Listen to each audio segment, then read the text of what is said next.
Hello, I'm just making an announcement to Facebook really quick. Then we'll get into some writing.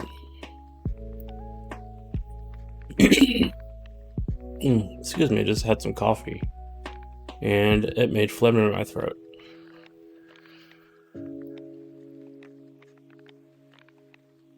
Alright, made my announcement. My stream is live. Alright.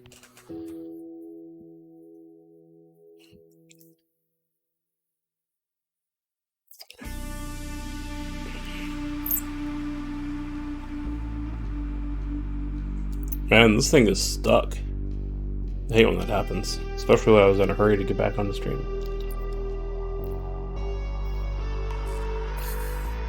Alright.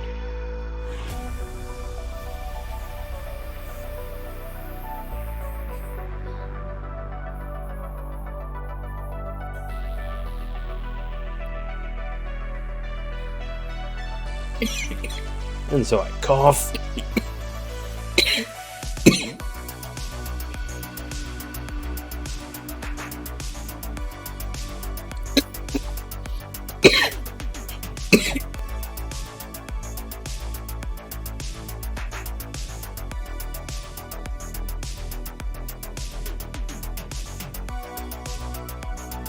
Oh man, sorry about that. If anyone was watching Cough Fit, I should do that before stream. So, last time we were dealing with the Presage, the short story that I've been working on stream. Wrote a scene, which we'll be editing. Probably rewriting it a little bit, because it didn't have all the information in it that I wanted. We also edited the previous 9 pages last week, so we don't have to do that again right now, but I do like to go back and edit the work I worked on the week before. I'm also probably going to work on my novel, because I need to do some editing on my novel, but we'll do the short story first. We might do a little bit of outlining. So where we left off, Chris had basically gone into a room to meditate, and he went black. Like, his mind went blank and fell unconscious, or something. Something happened, and Chris opened his eyes. He had no idea where he was, but it was surreal. There was no space. There was a black void at his feet and whiteness beyond. I think there's witness. I'm not sure whiteness is a word. Yeah. Oh, there's the egos there. I forgot nature. Alright, there we go. In whiteness beyond that. There was nothing else. He took a step forward, and while he felt like he moved, nothing changed. The last thing he remembered was falling unconscious. He thought to himself, is this a dream? He bent down and felt the ground. While his hand stopped, he felt nothing up against it. He had no idea how he wasn't falling through the emptiness. He tried to wake himself. He slapped his face, pinched his arm, all the traditional ways one is supposed to shock oneself out of a dream, but nothing worked. It only stung. He was unsure of how long he had been there. For a moment, it seemed like an eternity, but yet it couldn't have been more than a few minutes. He let out a grunt of frustration at not being sure what to do. That's a little... He let out a grunt of frustration at not being sure of what to do. I guess that works. Suddenly, out of nowhere, there was an older female voice that emanated from in front of him. Is it him? Did we find him? A second female voice, one that sounded smoother, came from his right side and replied, I believe so. Gruff. Did I spell gruff right? I spelled it wrong.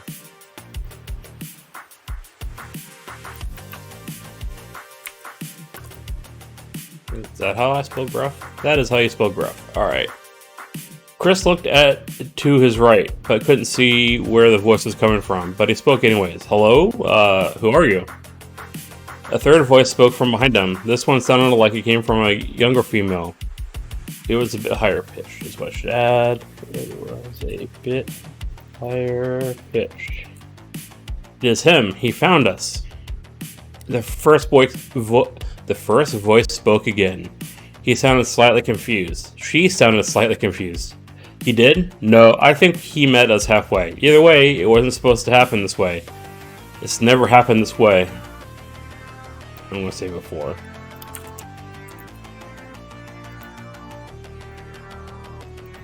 It helps if I spell correctly. Alright. Chris was confused and a little offended. He didn't like being ignored. Show yourself. The voices stopped talking and nothing happened for a moment. Then a white, dense cloud, I'm going to say mist. I've been thinking about this all week. There should be a white, dense mist. Formless, but about 3 feet wide and 5 or 6 feet tall, appeared in front of him. It seemed to glow slightly from the inside. Then from the side and the right, 2 similar clouds appeared, although the one on the right was a bit thinner and the one behind him shorter. Don't need that word was. Take that out, put a comma there, it looks better. The first cloud spoke and as she did so, the light, I'm going to say as it did so, because technically while I said it sounded feminine, doesn't mean it is feminine. The first cloud spoke, and as it did so, the light slightly fluttered to the patterns of its voice. What have you become? Chris looked confused. What do you mean? The voice from the cloud behind him spoke. You're not as you should be. Chris looked back as it spoke and then whipped his head to the right as the cloud to the right spoke as well. We could not see you. Before turning back to the one in front of him, who spoke again in quick succession. You are no longer human. Christopher shook his head. No, I'm vampire. I'm a vampire. Forgot period. Clouds seemed to pause before the mists. The mist seemed to pause before the larger one spoke. You're part of the Darkweave. This has never happened, but this... Oh. You are part of the Darkweave. This has never happened. It shouldn't happen. Christopher looked confused. The Darkweave? The middle-sized cloud responded, yes. It was created when the curse of the vampire was performed. The smaller one continued, it matters not. He will perform as expected. And the larger cloud finished. The time is now. Christopher continued to be confused. Time? What time? Time for what? As an answer from the 3 clouds, as if in answer, the 3 clouds moved in, speaking in unison. They converged on him. Find the child. Then his world went blank once more. Chris opened his eyes in surprise. He was laying on the floor. He knew what he had to do. He had to go to Freiburg at once. Let's see. I left out the fact that they're gods, so I gotta add that in that scene. They help maintain the cohesiveness of the weave. I don't have to put that in the scene, but maybe I should. The dark weave is harder to see for the fates I do need to include. So I need to add a couple more lines of dialogue, it looks like. Let's go back and see where I can put them in. Let's see.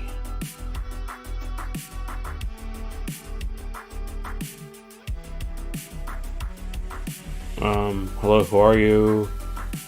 I think, show yourself. Let's see. I think I want to put it right after this, say that the Darkweave is the thing.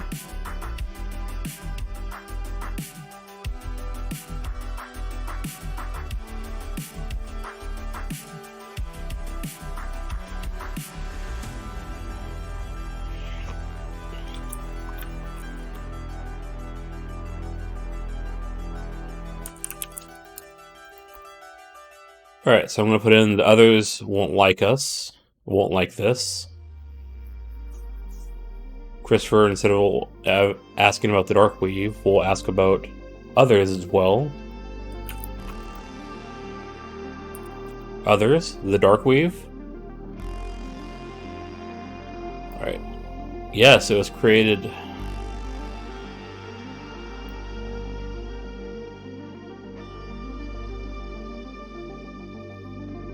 The middle side cloud responded. Yes. The gods.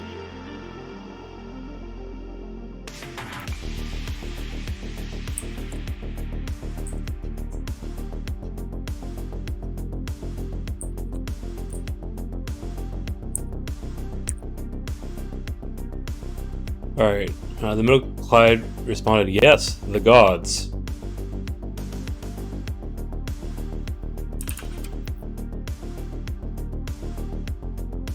Let's see here. Yes, the gods.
Alright, I think I added in a bit about gods that I want to add. Let's read that from where I changed it. The mist seemed to pause before the larger one spoke. You are part of the weave. This has never happened. It shouldn't happen. The others won't like this. Christopher looked confused. Others? The dark weave? That should be 2 sentences here. There we go. The middle-sized cloud responded, yes, the gods, before the one in front said, and the dark weave was created when the curse of the vampires was performed. The smaller one continued, it matters not. He will perform as expected. And the larger cloud finished, the time is now. Alright, so I think I did, let's go back to the notes. Yeah, there we are. There are gods. I did that. Bam. I can unclick the highlight there. The dark weave is harder for the fates to see, so I need to mention that.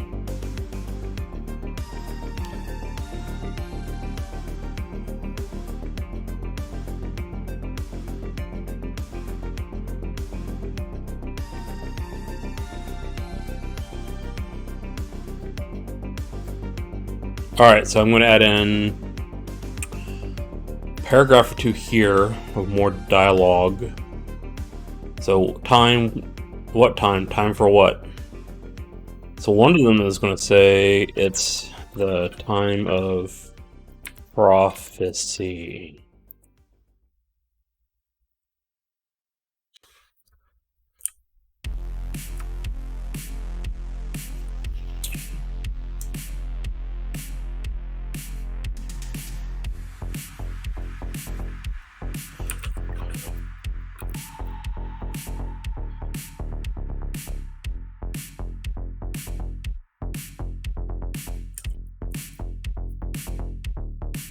The wrong way.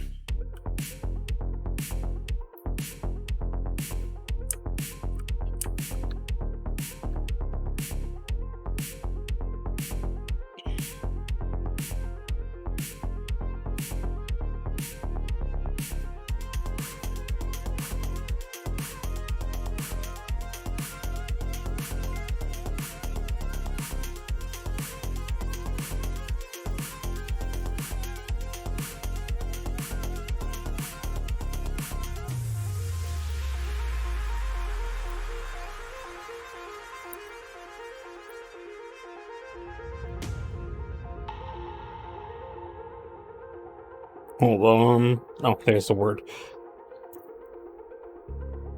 Grubbius Gus, you subscribed for 14 months. Thank you. That is amazing. You were one of my first subscribers, and it is very much appreciated. Thank you, my friend. And thank you for the lurk. Let's see, the smaller cloud spoke. It's the time of prophecy. Christopher looked back. Prophecy? What prophecy?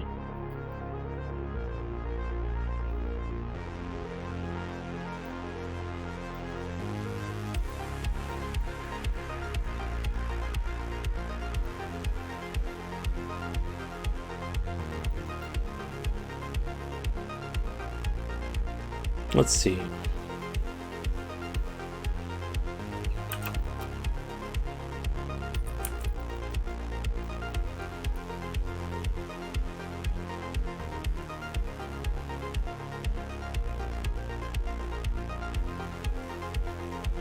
Let's see, how do I want to respond to this here?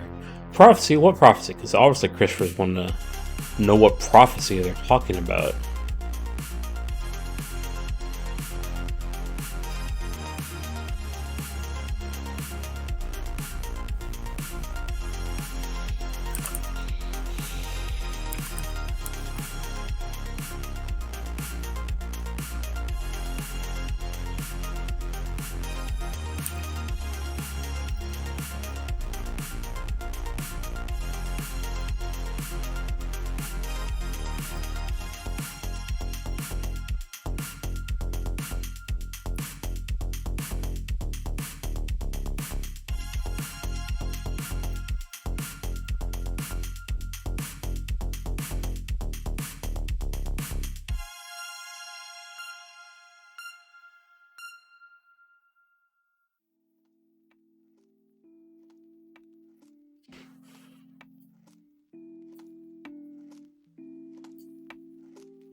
The one in front continued, seemed I'm going to say the cloud. Mist in front continued, seemingly ignoring Chris. It is unclear. The dark weave is hidden from us. No. I want to say that, but it doesn't make sense.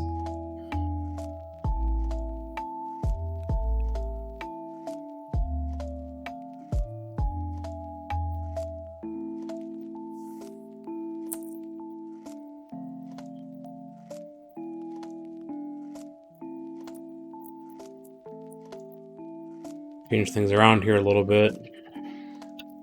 It's the time of prophecy. Christopher looked back. The time of prophecy?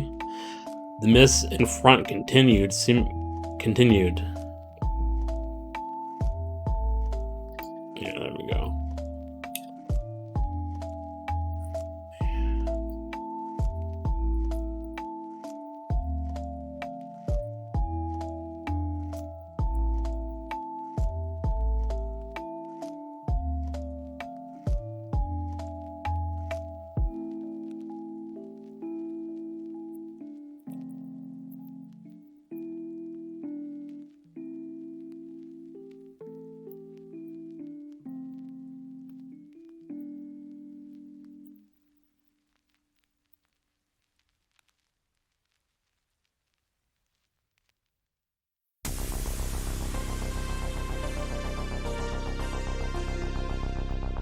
Alright, sorry for not talking for a minute, but I'm just doing this over my head. I think I figured out what I want to do here.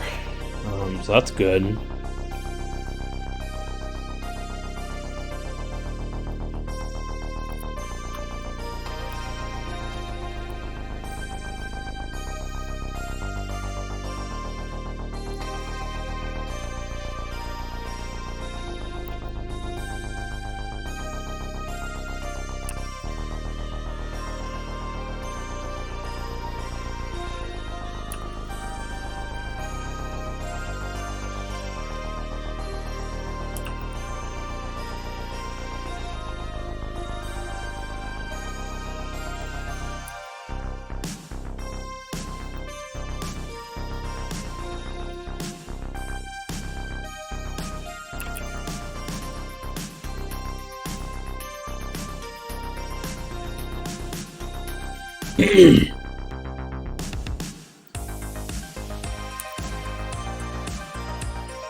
Okay, I think this is much better, and it works with how I want it to work without saying too much.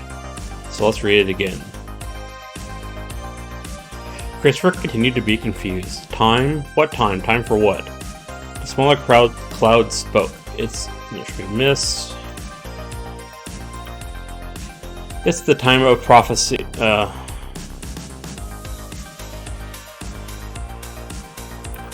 The time of prophecy has come again.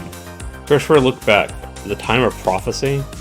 The mist in front continued. Yes, but this time it is unclear. The dark weave is hidden from us. The one on the right finished. It interferes with the weave. It was never meant to be created. Its threads move unseen. Yep, much better. I like that.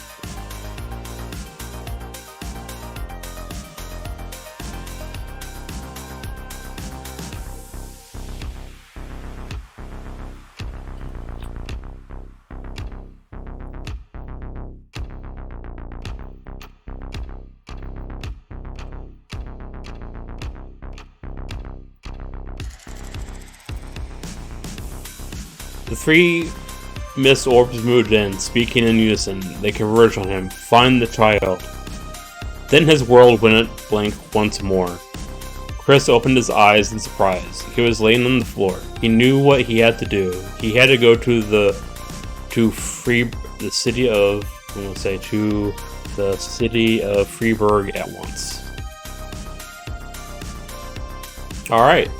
So we did it. We added the dark weave. It's harder to see the fates. We have finished this scene for the moment.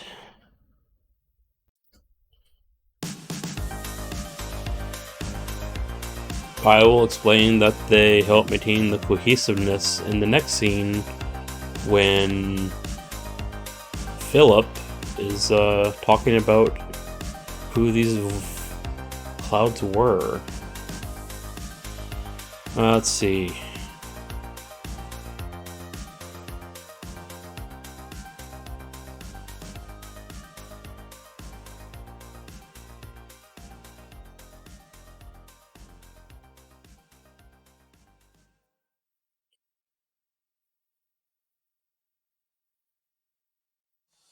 Introduced you must find the child. There we go. Then his world went black once more. Alright, so I can write the next scene. Let's see, the next scene is just, let's see, the sixth scene. Alright, so...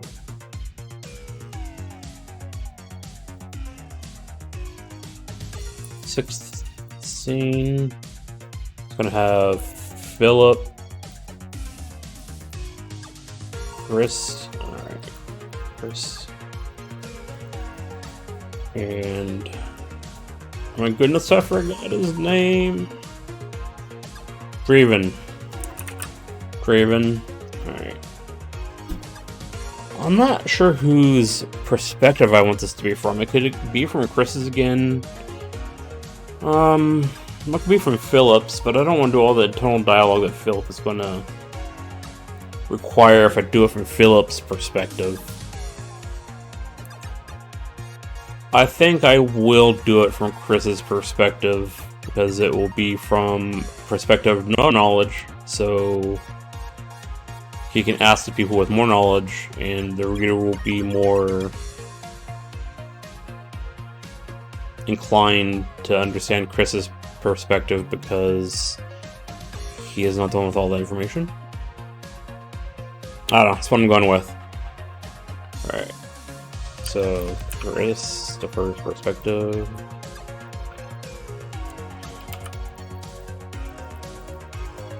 Alright. He's going to walk into the room. Philip will be sitting down.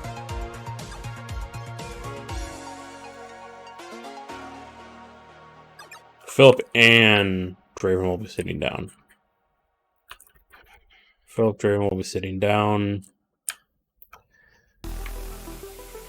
They won't be talking when Chris enters. Alright, so they will have a conversation about what? About what happened.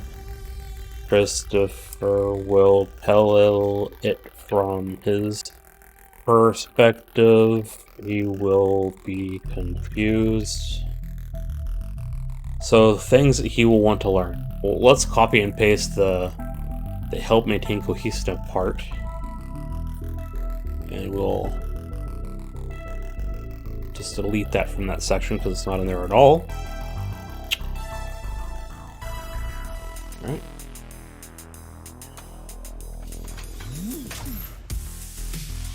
So, who are the fates? They help maintain the cohesiveness of the weave.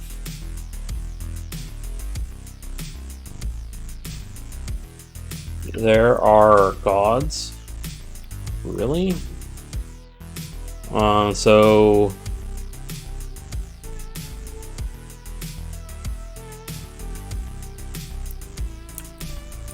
Christopher Arnold, Philip will talk about the gods.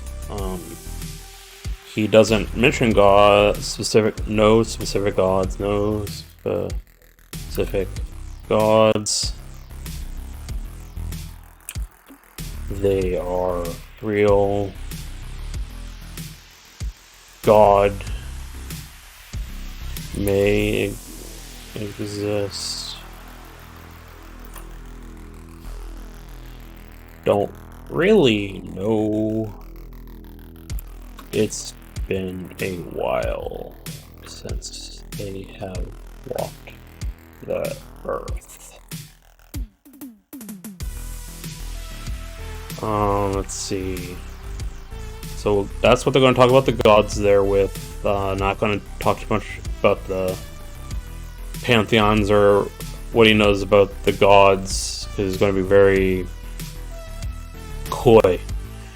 Because it has a lot to do with his background, and Christopher doesn't necessarily get to know that, although it might be something Christopher will learn through other stories. But right now, it's too early for Philip to talk about that. Let's see. Presage will be mentioned and explained. It is, and surprise, spoiler, it is a person that ignites the start of prophecies. I will explain it a little bit better in context, but that's basically what the Presage is. Kind of got in my mind what that's going to look like when he talks.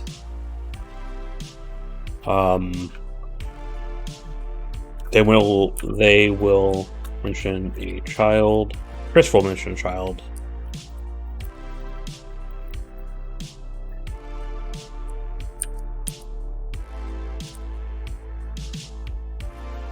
They will mention, what's the name of the city? I don't want to say Furbolg. It's not Furbolg. Freiburg.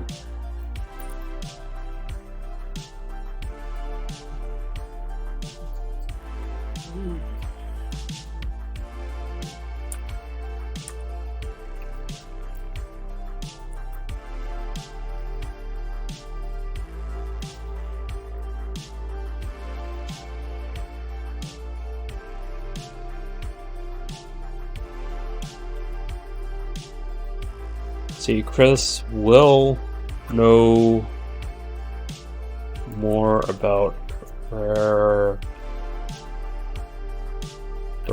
as he talks about it. It will be innate.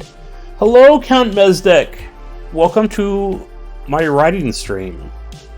I'm writing my notes for the next scene that I'm going to write, because I like to list out the information that I want to put in it beforehand. It seems to help.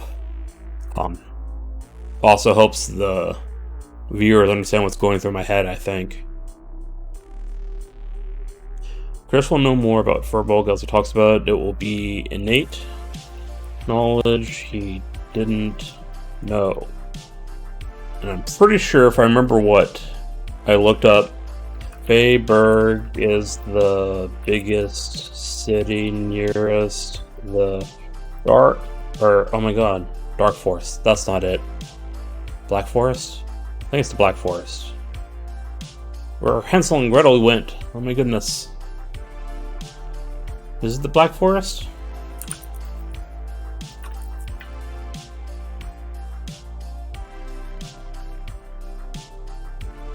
Let's see. I'm Googling. Yeah, it is the Black Forest. I was right.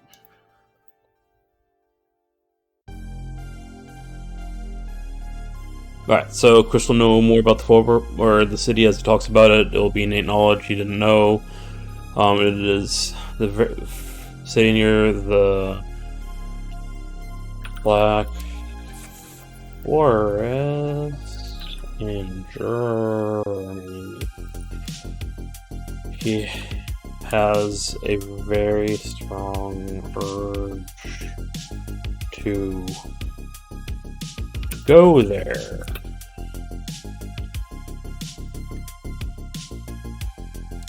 Into the scene. They leave. I think that's all that really needs to fit in that scene. It's a decent amount. Let's see, we can delete the notes for the 5th scene, because that's all in there.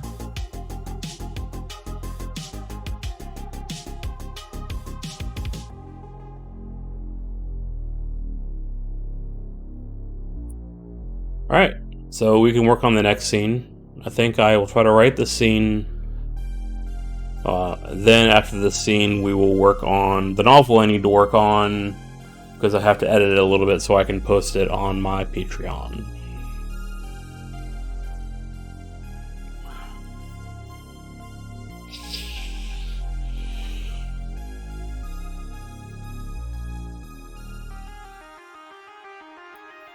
Alright, let's get to writing.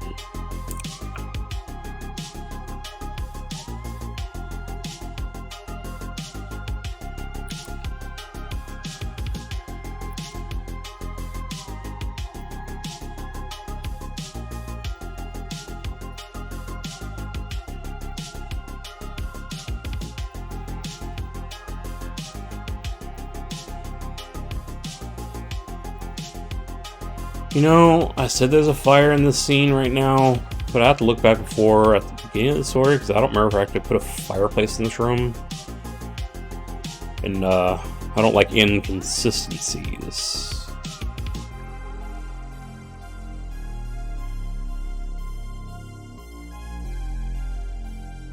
Alright, almost back to the top.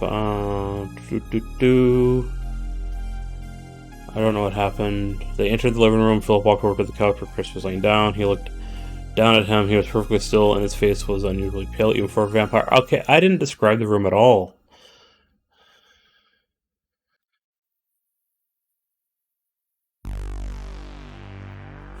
So let's add a little bit here in this description. So the couch where Chris was laying down. There was... Actually, what time of year is this? It's Montana in April. It's probably cold. Why not? Alright. There was a fireplace with a roaring...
Alright, let's see if this description is any good. Let's reread this paragraph. They entered the living room and Philip walked over to the couch where Chris was laying down. There was a fireplace with a roaring fire. It made up most of the light in the room. To either side of the fireplace was a chair, placed in such a way that you could see both the fire and the couch. I'm going to add that Philip looked down. Philip looked down at him. He was perfect. Looked down at Chris. He was perfectly still and his face was unusually pale, even for a vampire. Bam! That room now has a fireplace and 2 chairs. Let's go back to the scene I was in.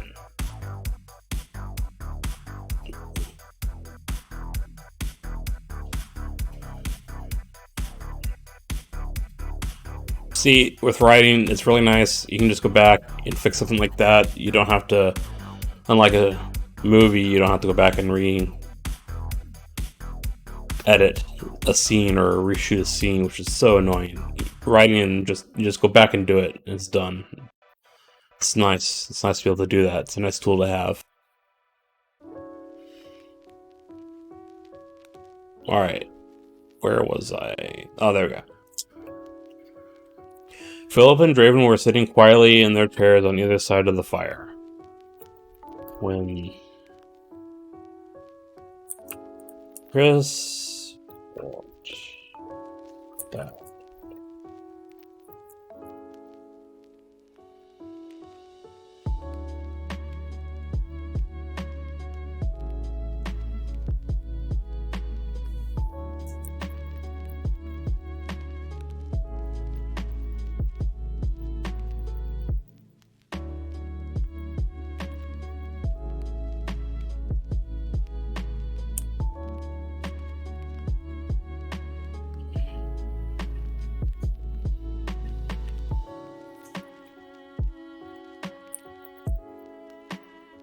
Just changing the sentence structure here, how I describe when Chris walks in, because I found a better way to do it.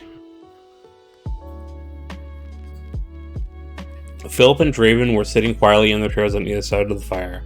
They were shaken out of their own thoughts as Chris walked back into the room. Bam.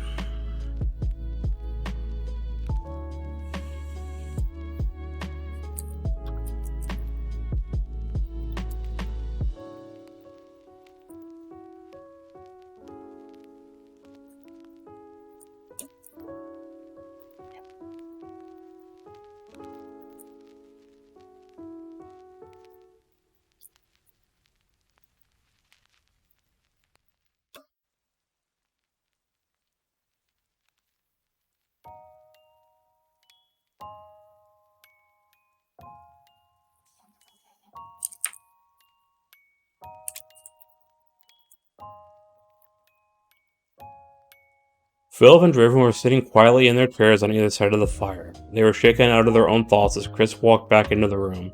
He looked at the men sitting quietly in their respective chairs. They looked up at him, waiting for him to speak. Solid enough.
Let's see, add to that paragraph. It said Chris wasn't sure where to start. He wasn't sure what just happened. I'm going to change that, reverse that.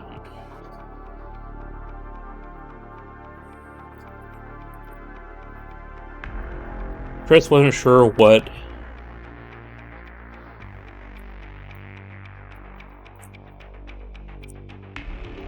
he just experienced.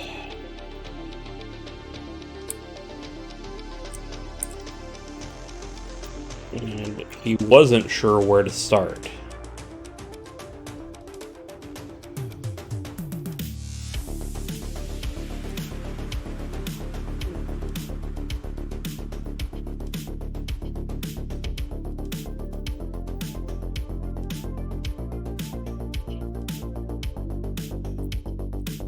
Alright, I think I finished this paragraph. Let's read it again from the start. Philip and Draven were sitting quietly in their chairs on either side of the fire. They were shaken out of their own thoughts as Chris walked back into the room. He looked at the men sitting quietly in their respective chairs as they looked up at him, waiting for him to speak. Chris wasn't sure what he just experienced, and he wasn't sure where to start. All he knew was that he had a nearly overwhelming urge to go east.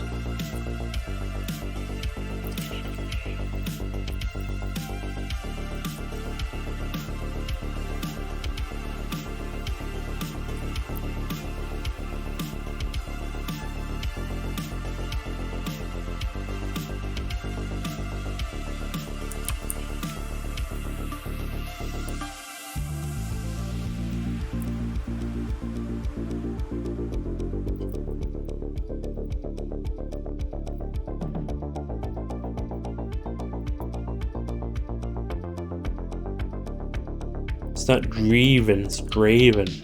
Spelled it wrong. My own character.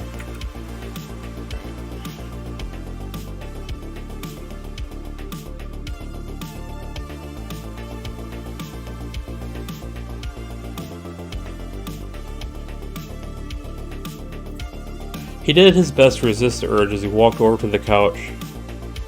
That should be part of the other paragraph. He did his best to resist the urge as he walked over to the couch and sat down. Philip and Draven said nothing. Let's see. Walked over to the couch. Philip and Draven said nothing as Chris sat down.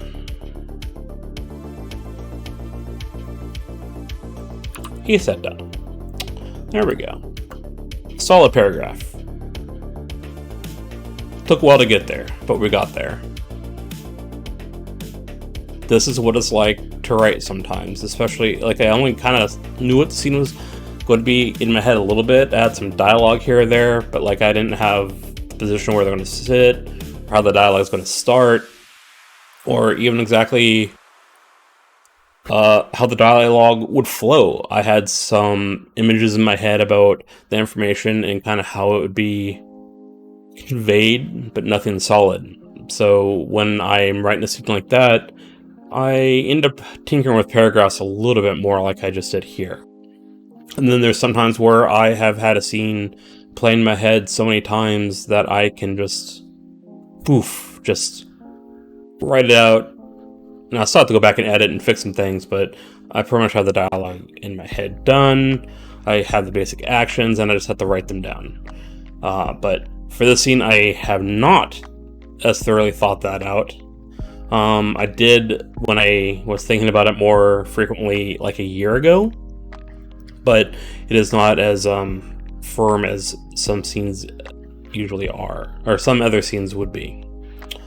So, let's see. Christopher is going to start talking here in a minute, because I want to make Philip and Draven be the patient ones to wait for Christopher to speak himself. And I probably shouldn't check Facebook, but oh my god, I had a blink blink blink message. It is just a meme. It's probably a good meme from my good friend Riley, who I'm doing a podcast with, which will be out in a couple weeks. It's about Star Trek. We talk Star Trek, we watch Star Trek, we get high while doing it. It's fun, it's great. I'll talk more about it when it's released, though. Sorry, just a moment. A little sidetracked. Shouldn't have got sidetracked. Alright, back to the story. Alright, Philip and Draven said nothing as he sat down.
Alright, so I think Chris is going to have dialogue. Like, Chris is having an internal dialogue, just like I'm currently having an internal dialogue about what he wants to say. So I think that I'm going to have him have the same hesitation and have to think about it. And we're going to use my thought process to think about his thought process. I actually do this a lot with characters. I get into their head. Sometimes I write down what I think they're thinking. Other times I think what they're thinking and then have them act. I should be more consistent in my writing style and how I do it, but I hadn't thought about those lines too much before about consistency in characters and how I do internal thoughts. I'm not sure if it's needed. Anyways, that's a conversation for another day. A sticky note, if you will. Something worth thinking about. Right, Chris waited a moment, his elbows on his knees, looking down at the carpet, gathering his thoughts.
Alright, hold on a second and I'll move this so you can actually see it. I'm gonna do the italic thing that I like to do to indicate internal thought. I probably should look up someday what the actual English expectation is for when you do internal dialogue. I only pick it up through reading books. And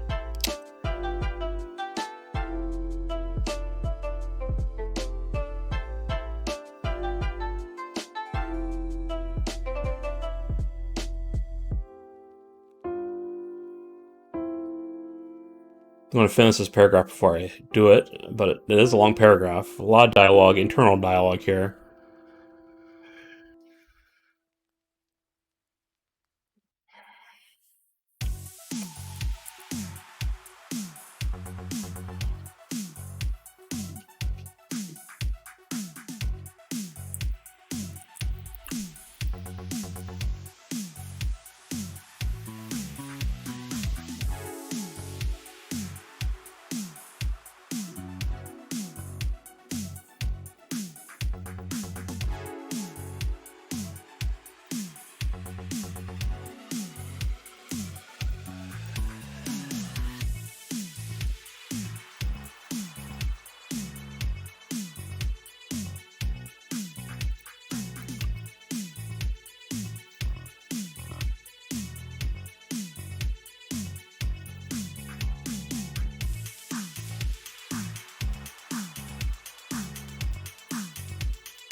Okay, now it's time to read the paragraph.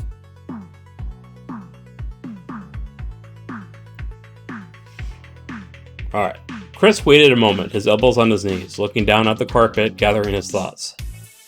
Chris waited a moment, his elbows on his knees, as he looked down at the carpet, gathering his thoughts. Where do I start? I have no idea what happened to me. He moved his eyes to glance up at the other two quietly looking at him. They must know something. Draven, I would trust to tell me the truth if he chooses to say... I'm gonna make that 2 sentences here. They must know something. Draven, I would trust to tell me the truth. Comma. That is, if he chooses to say anything at all. Then there is Philip. He couldn't help but have a grimace spread across his face for a few seconds as Philip entered his mind. I don't trust him to tell the truth. I want to say entered his thoughts, because it has better connotations. I don't trust him to tell the truth, maybe to a point, but he's likely to obfuscate the truth as he is to illuminate the truth. What other choice do I have, though? I didn't know what they know.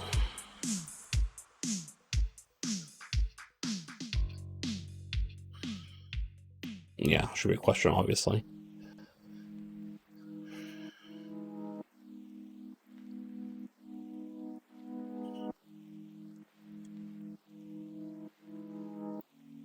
Gotta take the italics off here. Bam.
It was Draven who answered. About 30 minutes.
Christopher stopped the urge to have his right eyebrows rise in surprise. That's a weird way to say it. I need to change that. Christopher stopped the urge of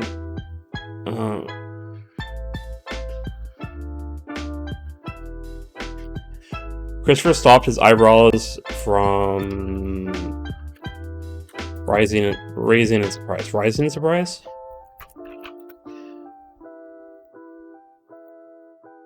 Christopher stopped his eyebrows from rising in surprise as he thought to himself, only half an hour? It felt like it took longer just to pass out. I thought at least a few hours. You know, I probably should go back and talk about time in the last scene. Let's do that while I think about it now, since I'm writing about it in the current scene.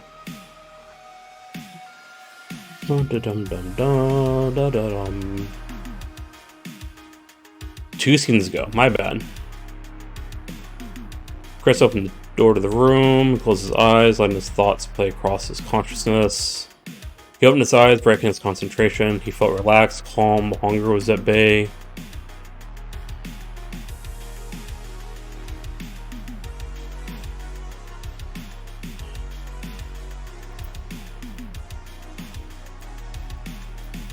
Alright, so it took some time, but eventually he was able to tune out the content of those thoughts, leaving only the impression of them on his mind. He calmed his body, relaxing, embracing nothingness.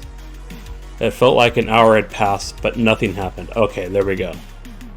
I did put in some time frame there.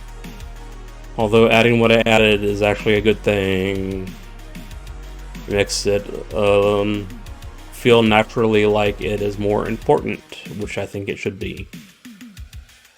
Let's see, darker impulses. He had never considered using. He closed his eyes again, focused on his body, stopped breathing, having no need for it, stilling his body. He then concentrated on his heart, slowly began to lower his heartbeat. It took a while. I want to say it took some time because I said a while earlier. It took some time, but he got his heart to the point where it nearly didn't beat at all. He had never lowered his heartbeat to this level before. He had always used his ability to increase his heart rate when he needed to pass as human. Reducing it was much more difficult.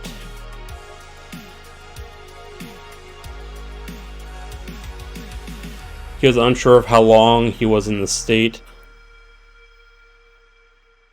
It could have been hours, or it could have just been a few moments. It was impossible to tell. He was unsure of how long he was in this state. It could have been hours, or it could have just been a few moments. It was impossible for him to tell.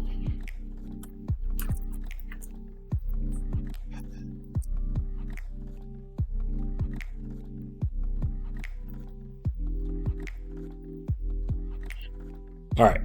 He wasn't sure of how long he was in this state. It could have been hours, or it could have just been a few moments. It was impossible for him to tell. Time had little meaning. His body was as still as it could be, his mind as blank as it had ever been. Suddenly he sensed his body crumple to the floor, but he couldn't feel it as it happened. It was just a thought in the back of his mind.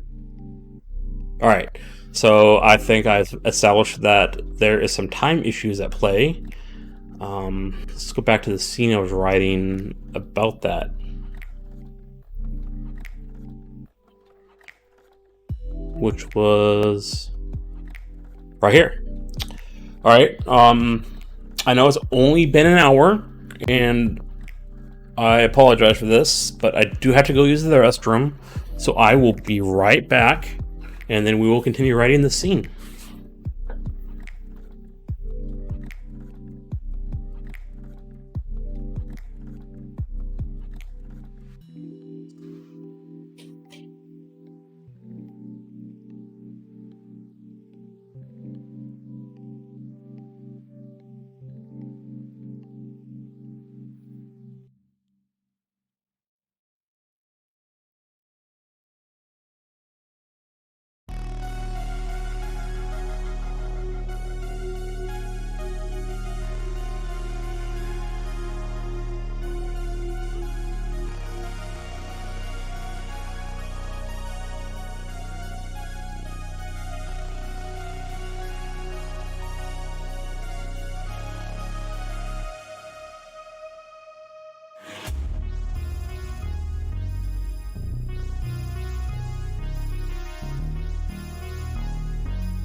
I'm back.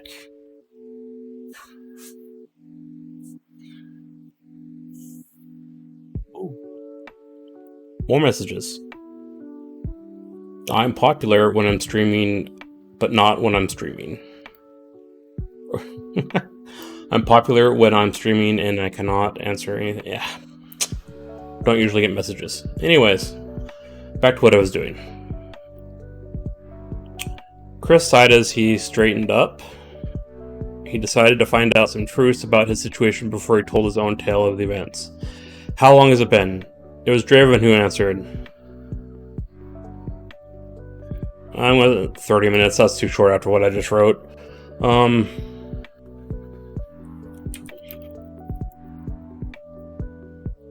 About an hour. Bam.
Chris was surprised, but he didn't let it show on his face. He was certain it was longer than an hour, but with what happened, he wasn't sure about anything anymore. He was certain it was longer than an hour.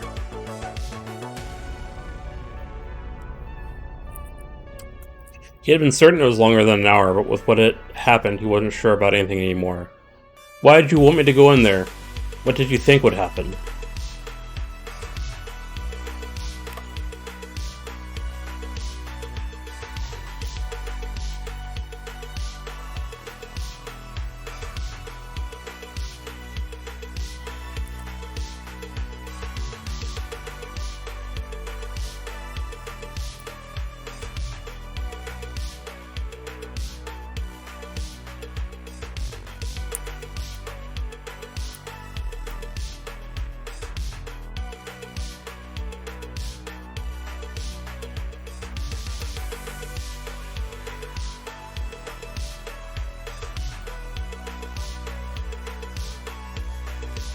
Alright, so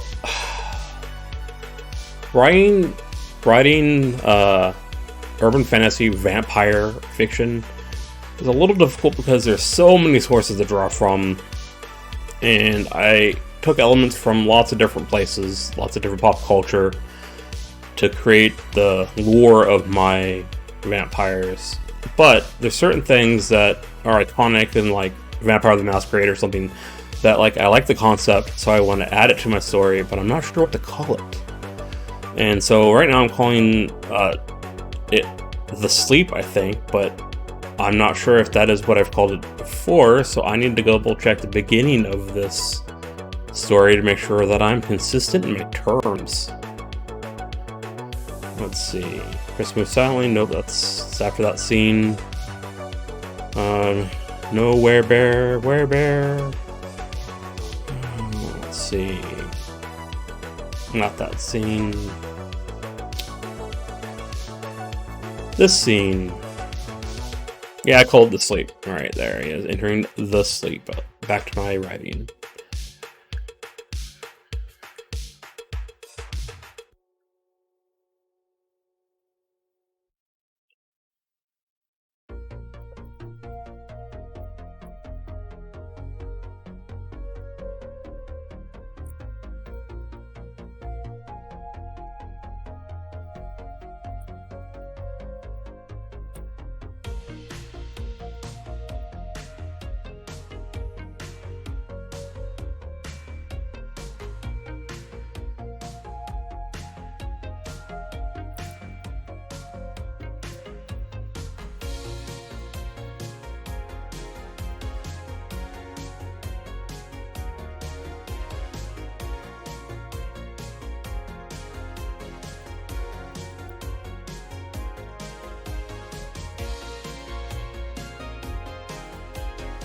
It was Philip who chose to speak. I wasn't sure. You looked like you were in the sleep. It was the only explanation, and even that made no sense. I've never heard of anyone being forced into that state.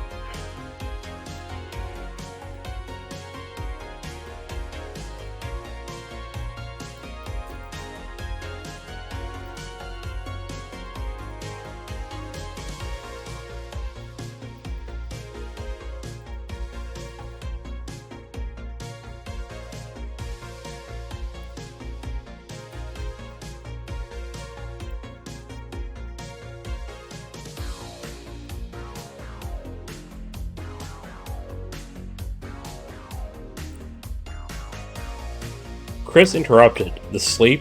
What is that?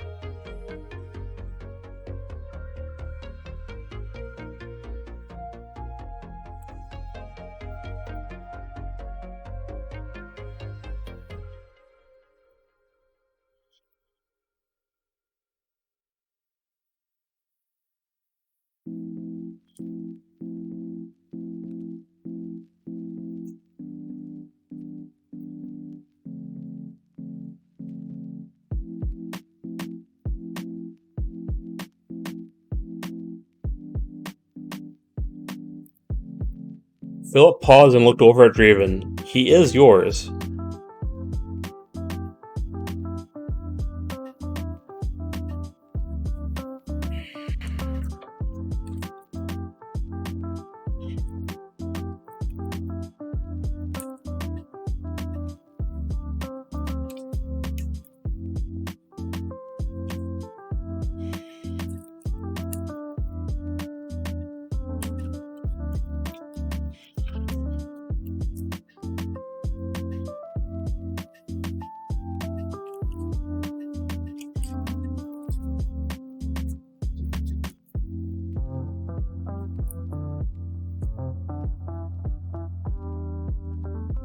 Oh, Neko, hello. What am I writing? I am writing a short story about vampires.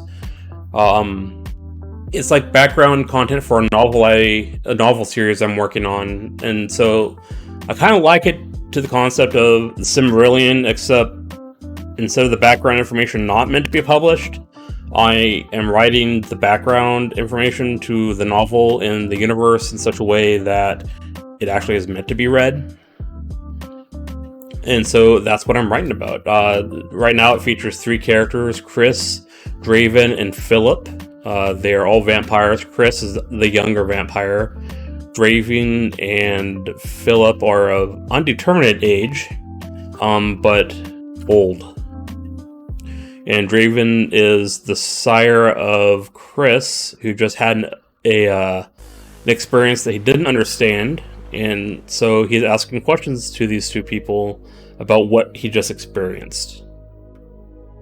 And if you have any other questions, please feel free to ask them. I love answering questions. The more I talk about this, the better the product is. Also, it's Twitch. It's interactive, and I want to be interactive. Let's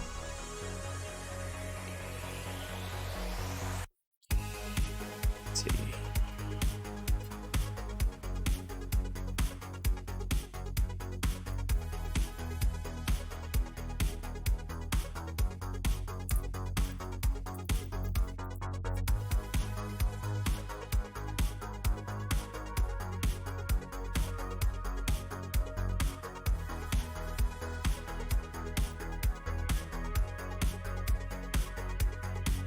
Oh, thank you, yeah. I'm also pretty fond of vampires.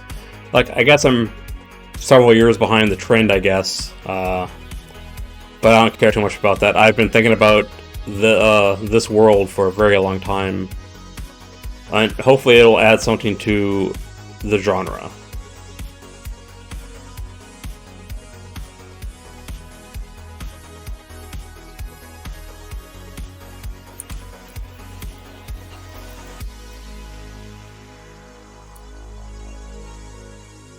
Philip paused and looked over at Draven. He is yours. Draven shrugged. I saw no reason to tell him. He is too young to need to know. He is too young to need to know. Continue, you may explain it.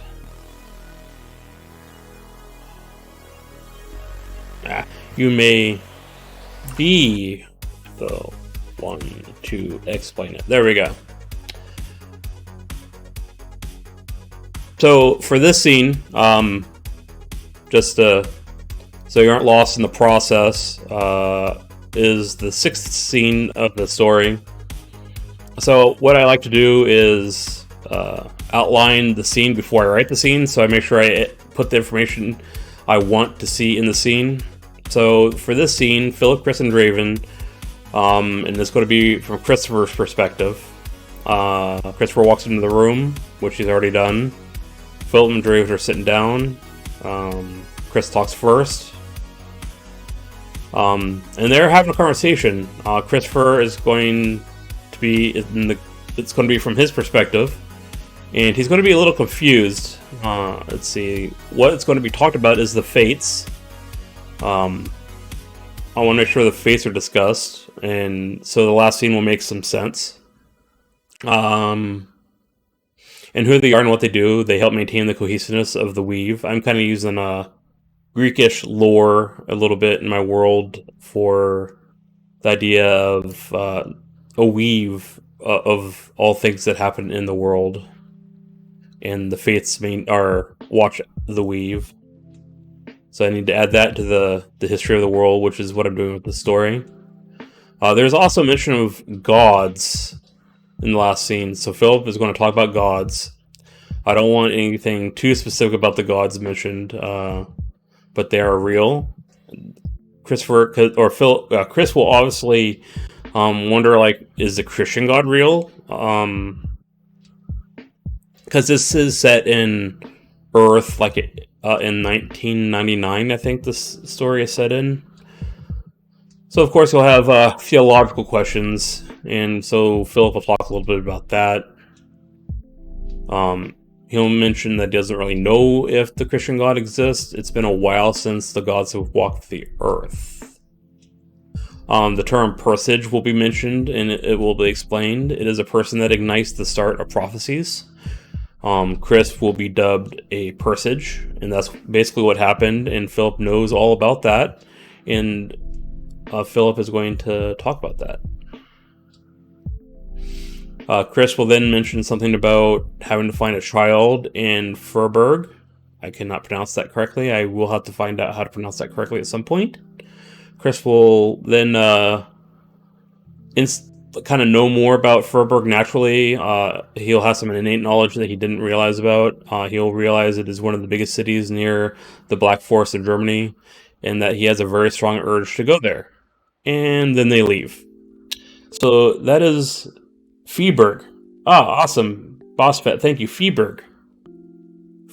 Awesome. I was way off. I appreciate that. Feeberg. I think I put an R in there when I was saying it. I think I was saying Furberg. Those were way wrong. So yeah, that's kind of the scene.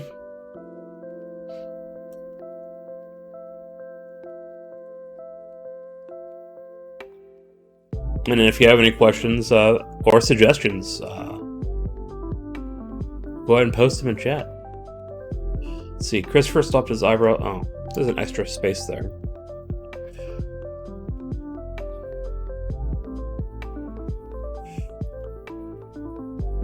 Oh wait, this sentence is way out. What did I do? I don't know what's going on. Let's see, that sentence is supposed to be up here.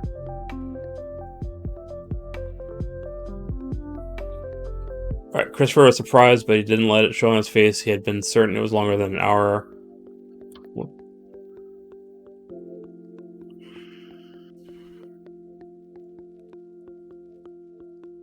Nah, that's a sentence that doesn't need to be there at all.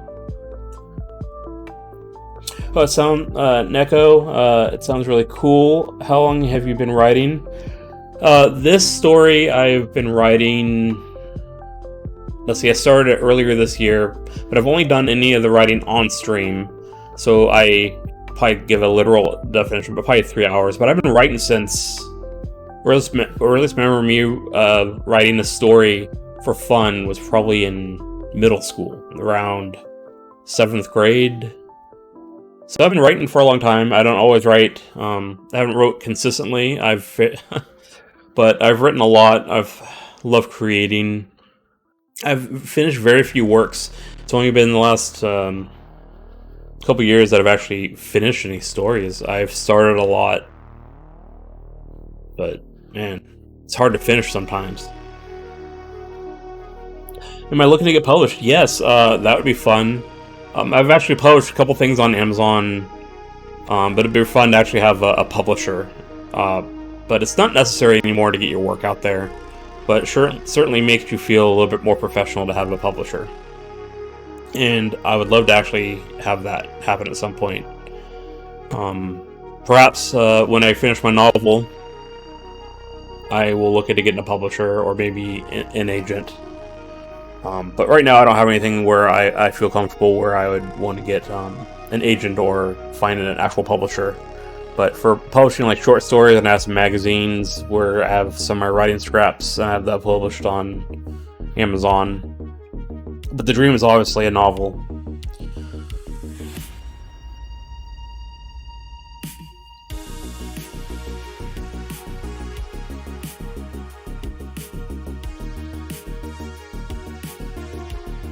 Let's see. Draven shrugged. I saw no reason to tell him. He is too young to need to know. Continue. You may be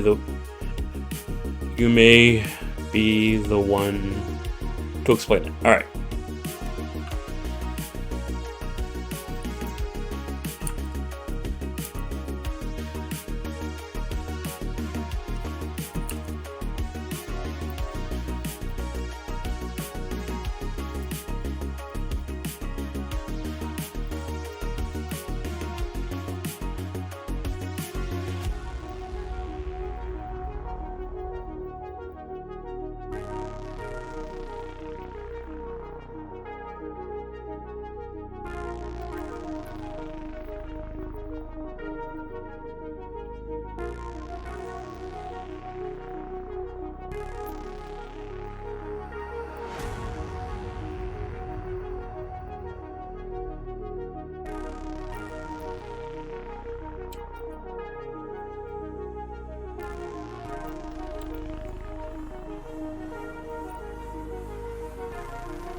My favorite vampire movie? I really loved Interview with a Vampire. That is probably the time that I really thought about vampires as more than just like Bram Stoker's Dracula. And I think that was a big impact on me. So, Interview with the Vampire, probably one of the best vampire movies in my mind. I loved Bram Stoker's Dracula, the one from the 90s with Keanu Reeves, who admittedly he was just playing Keanu Reeves, but Gary Oldman was amazing as Dracula. Really love that one as a more traditional vampire story. And Blade. Blade is awesome. Love action movies. It's a great vampire story and a great introduction to comic book movies and kind of important in that genre. Yeah, Blade. Yeah, Blade. I agree. Blade is pretty cool. And I need to watch it again. I don't really care too much about whether they make 2 or 3 Blade movies. The other ones were alright. But the first one's iconic. And definitely feels better to me.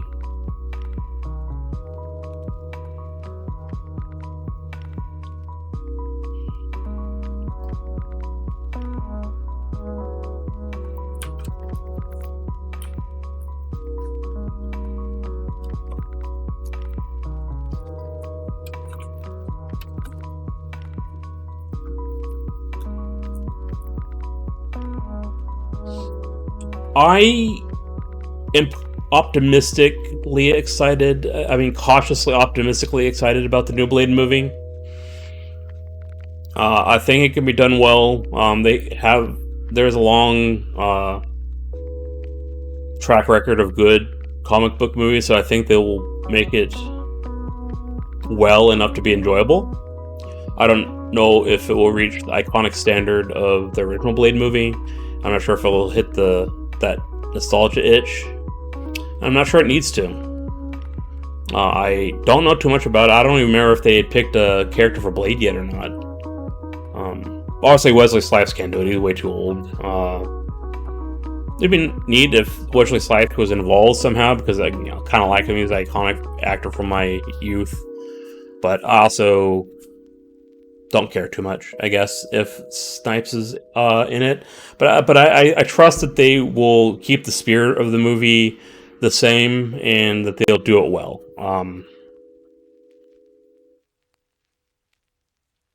Yeah. So I guess, yeah, you could say I'm a little excited.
Sorry, I do see the message chat. I just want to finish this thought really quick.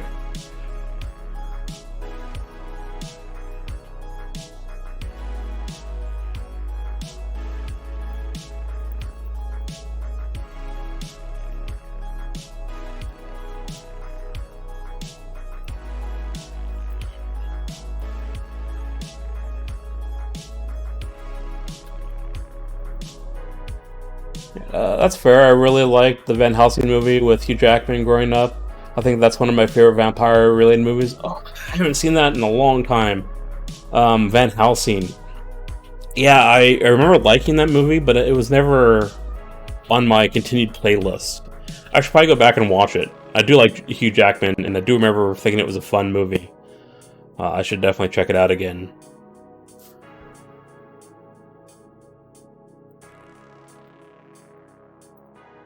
Philip continued, the sleep... Oh, I gotta capitalize this sleep. It is a name. The sleep is a state that a vampire can reach when he is unconscious and no longer needs blood. Where he is unconscious and no longer needs blood to survive. A vampire in the sleep can continue to sleep for weeks. I'm gonna say can continue in this state for weeks, months, decades, and century. Oh, I forgot the word and even centuries in some cases. Each vampire uses it for their own means, and it is a little different for each vampire. Let's see, and each vampire uses it for their own means, and it is, I'm going to say this differently.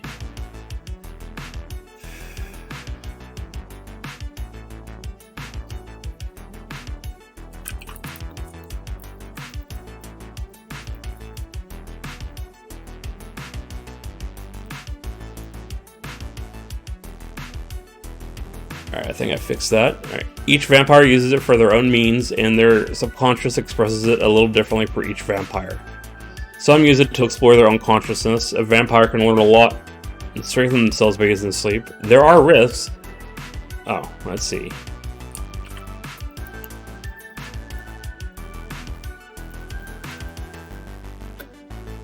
Some of them just use it as a means to hop through time. There are risks, mainly that you are not aware of your surroundings, and if care is not taken, you are at your weakest.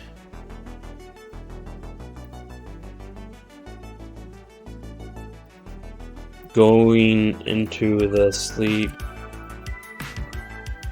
is a tricky business. Going into sleep is a tricky business.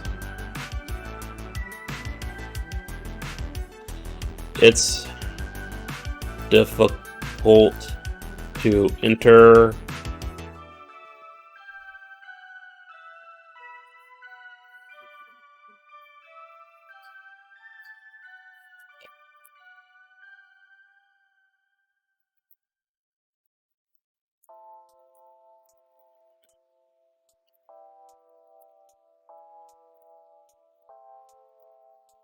eyebrow, cast spell eyebrow. There we go.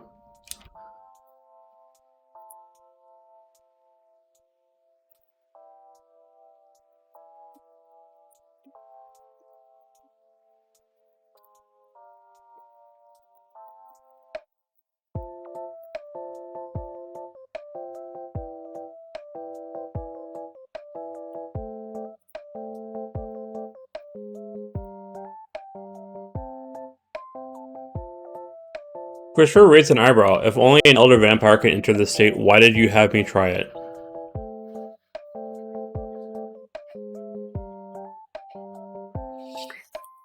Let's see, let's have Philip be a little condescending here.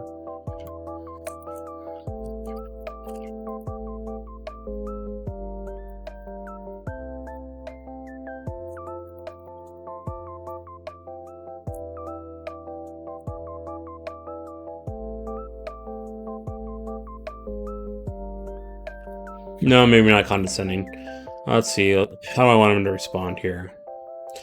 Chris raised an eyebrow. If only an elder vampire can enter the state, why did you have me try it?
Philip sighed, slightly agitated, but he continued. As I said, you look like you were in the sleep. It only made sense that you try and enter the state naturally.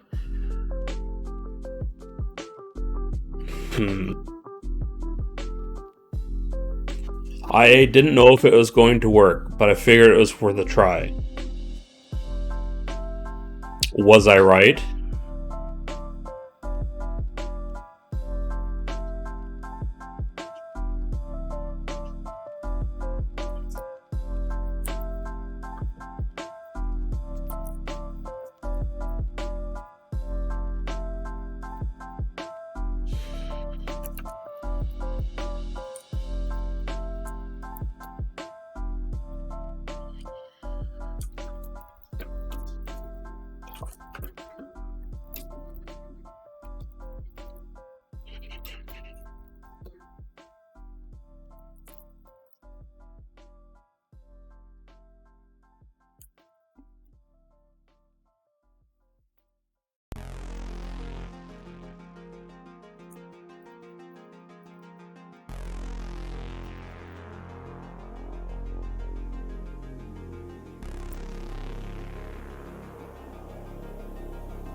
Ooh, before I finish this paragraph, I need to go back, and I just realized I need to say somewhere in this paragraph when Philip is talking about the sleep that it messes with time. Each vampire uses it for their own means, and their subconscious expresses it a little different for each vampire.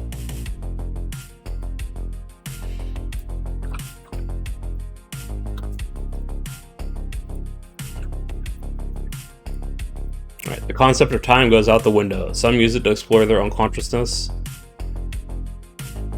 A vampire can learn a lot and strengthen themselves by using the sleep. Some just use it as a means to hop, not hope, through time. There are risks, mainly that you are not aware of your surroundings, and if care is not taken, you're at your weakest. Going into the sleep is a tricky business. It's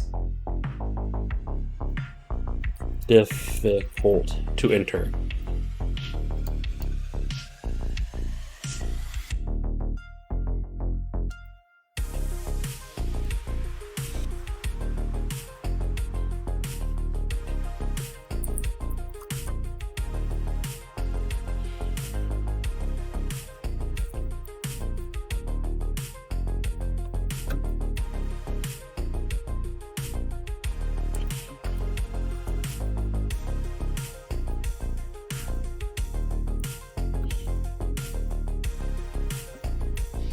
It's difficult to enter. It takes time to learn, and you need a certain mastery over your own body that takes time.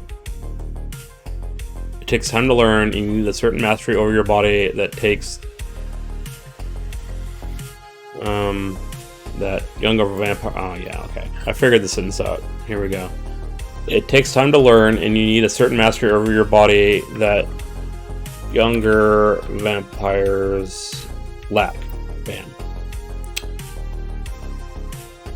Alright, back to the paragraph where I was. Chris wanted to learn more about this sleep, but Philip, as much as he hated to admit it...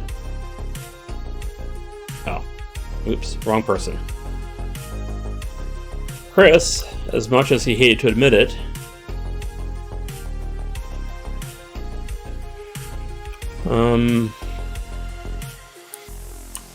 realized Philip was probably right to move on from that topic. Alright. I don't know if I entered the sleep, but something happened.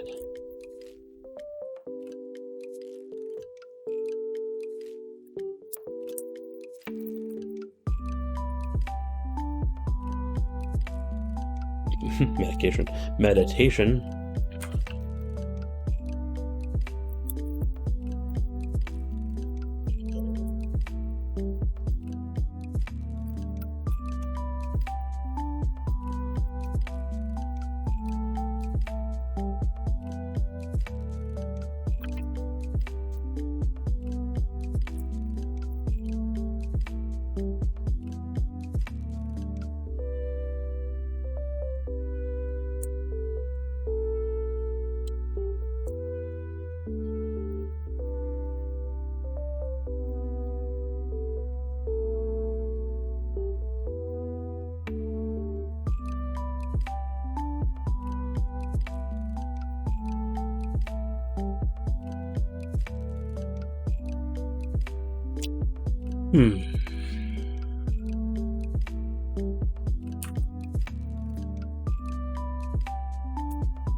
Alright. Another long paragraph here. Anxious. Oh, I spelled unconscious terribly wrong.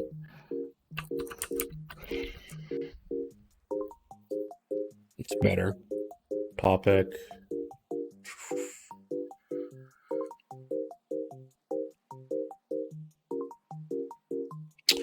Chris wanted to learn more about the sleep, but Chris, as much as he hated to admit it, realized Philip was probably right to move on from that topic. This topic. I don't know if I entered sleep. Capital.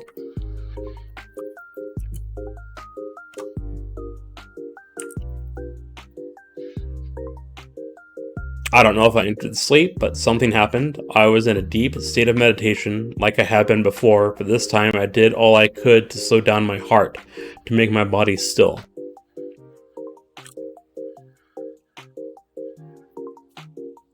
As if I were truly dead.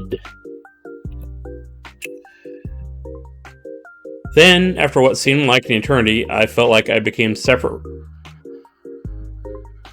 I felt like I separated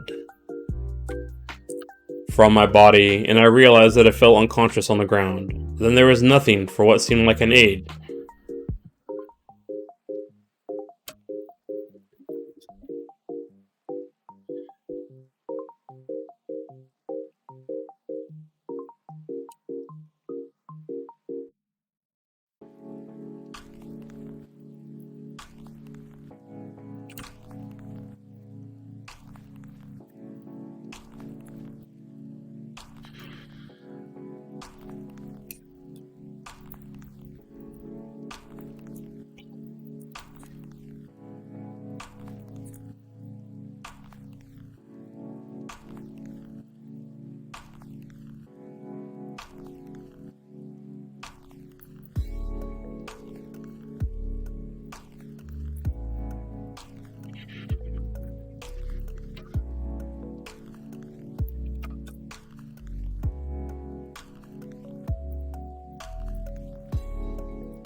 Okay, let's get to these two paragraphs and see how they work.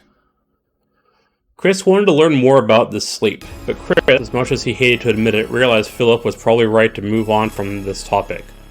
I don't know if I entered the sleep, but something happened. I was in a deep state of meditation, like I have been before. This time I did all I could to slow down my heart, to make my body still, as if I were truly dead.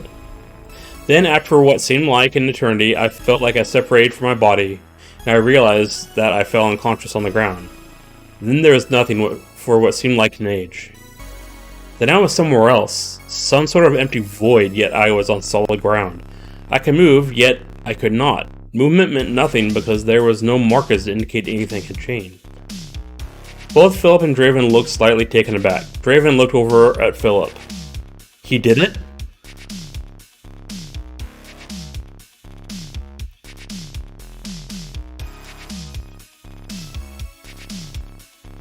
Where movement meant nothing because there were no markers. Yeah, that's probably right. Alright. This is kind of fun. It's been a while since I got back into writing and being creative. I like it.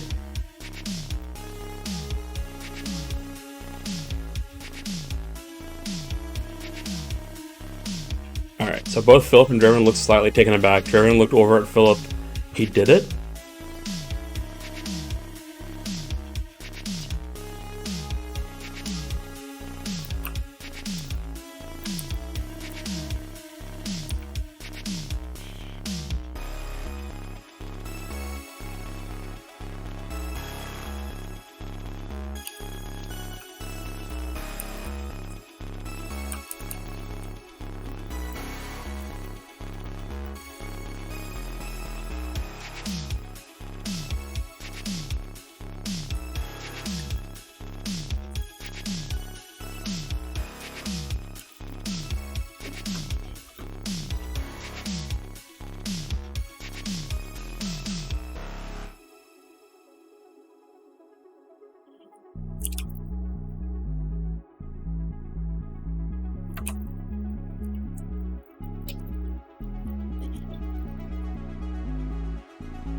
Oh, you can't see that. Let me move this up.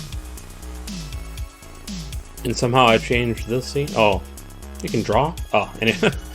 I have not. I've used 2007 for most of my life. Word 2007 for most of my life, and I got 360. I don't know, this year sometime. It's been about a year, and I haven't really toyed around with it, so I didn't even know there was a drawing thing here. There's probably more things that I should probably look into since I'm paying for this stupid thing.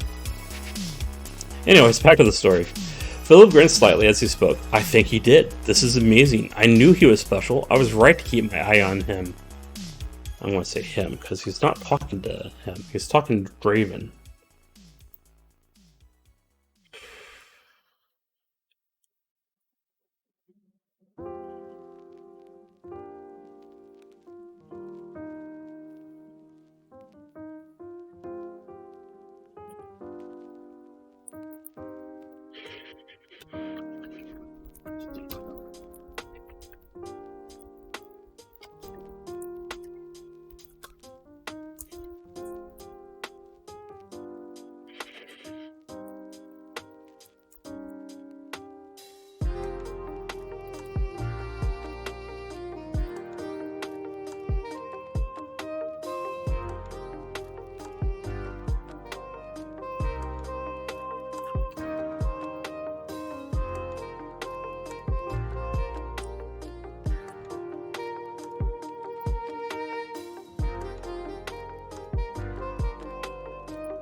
Ooh, semicolon. I can use a semicolon. I love using semicolons. There we go.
Alright.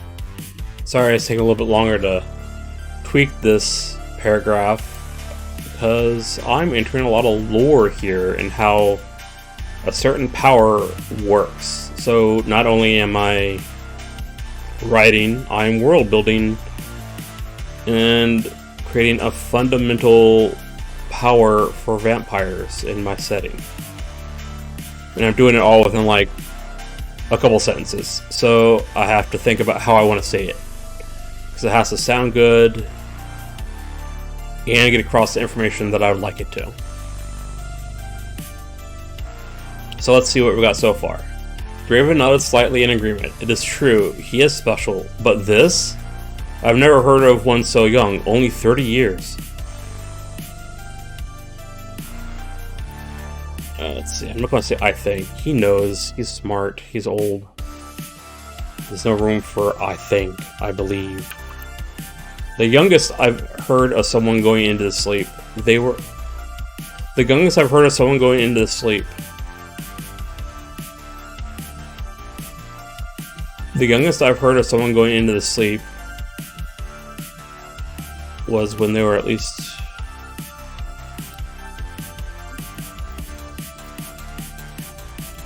The youngest I've heard of someone going into sleep was when they were at least 2 centuries old, and even then, once they truly go into the sleep, it usually takes them much longer till they are able to voluntarily exit a true sleep state. They usually need help to awaken this quickly.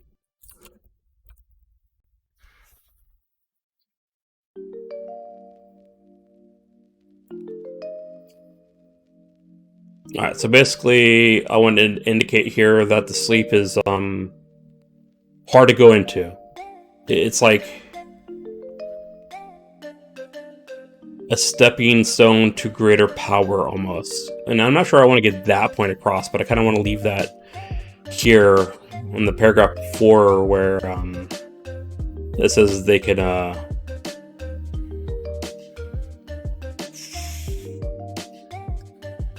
where did I say it? I want to get to the exact words right here. Takes time to learn. You can use state. Gotta fix that. Each vampire uses it for their own means, and their subconscious expresses it a little differently for each vampire. The concept of time goes out the window. Some use it to explore their own consciousness. A vampire can learn a lot and strengthen themselves by using the sleep. Alright, so I did say that. I think that's good enough. Some just use it as a means to hop through time. Those are basically the 2 things that they can use it for.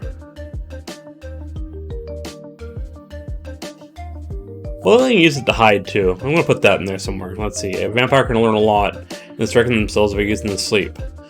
Some just use it as a means to hop through time, while others use it to hide. Some just use it as a means to hop through time, while others... Well... Some others use it to hide. Alright, let's go back to the paragraph that connects to this one.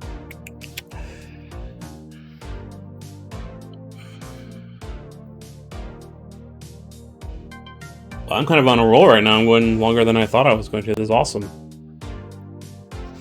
Usually it takes them much longer till they are able to voluntarily exit a true sleep state. They usually need help to awaken this quickly.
Philip nodded. It is, but it seems to be the case here. After all my years to see something like this.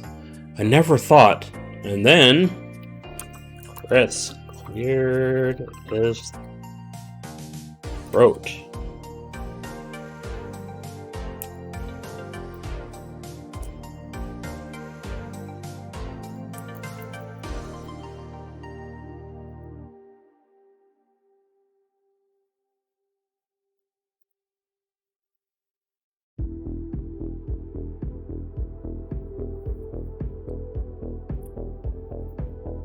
Chris cleared his throat. May I continue?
Right. Philip and Chris both... Oh, Philip and Raven. Philip and Raven both looked away from each other and back to Christopher, who they seemed to momentarily forget who they seemed to have momentarily forgot was there. It was Philip who spoke. He sounded a little surprised. There was more? You weren't there long. Something else happened?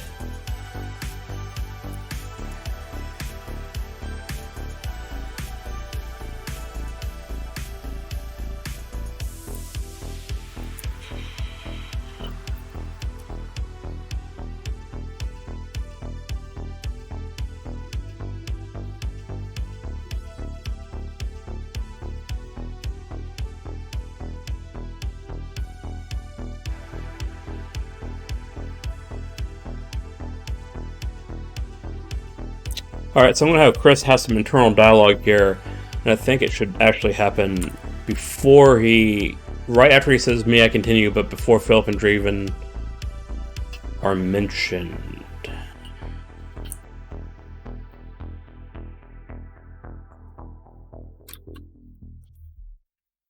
Let's see.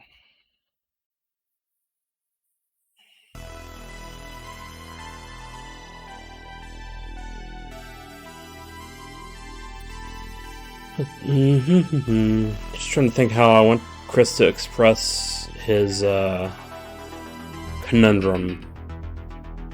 Getting into character, you know, getting into his head and trying to figure out how he would respond to this. It's kind of fun. It's like role-playing. Except rather than D&D and having to, you know, come upon the fly with some kind of dialogue, I get to think through it and try and figure it out. I enjoyed it. I really enjoyed this, and I forgot how much I did.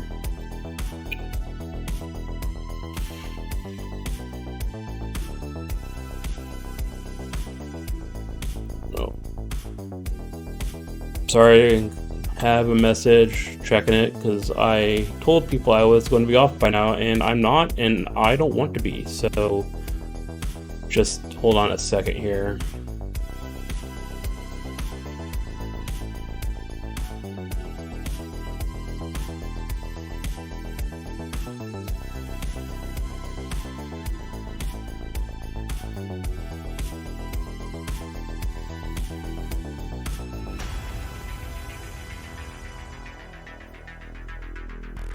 Alright, drink some water.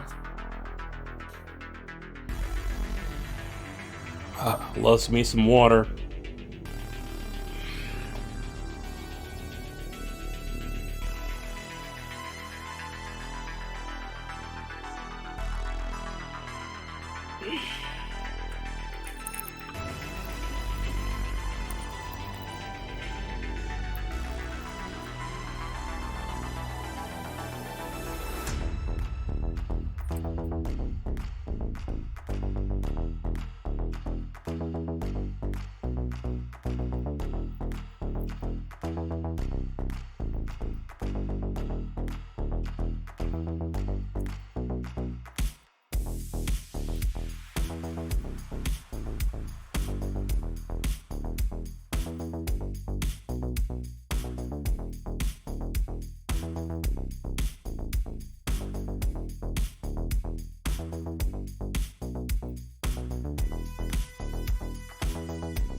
Ooh, this turned out to be pretty long. It might end up having to be a few paragraphs of internal dialogue. Chris wasn't sure how to handle this new information. He knew something about excelling. I think I spelled that right. Let's look at some synonyms. Outdoing, yeah, okay. He was single-minded in his pursuit of martial excellence when he was mortal, and was used to being unique in that way. When he became a vampire, he was told that he was able to handle his darker impulses better than other vampires his age. But he always assumed that it had nothing to do with Philip. But he had always assumed that it had something to do with Philip and how he helped train him as a mortal. He had the unique experience of being raised to become a vampire, even though it was without his knowledge. He had always assumed that this is what led him to have an edge at his vampiric age. Nah, I need to rework that sentence. He always assumed that this is what led him to have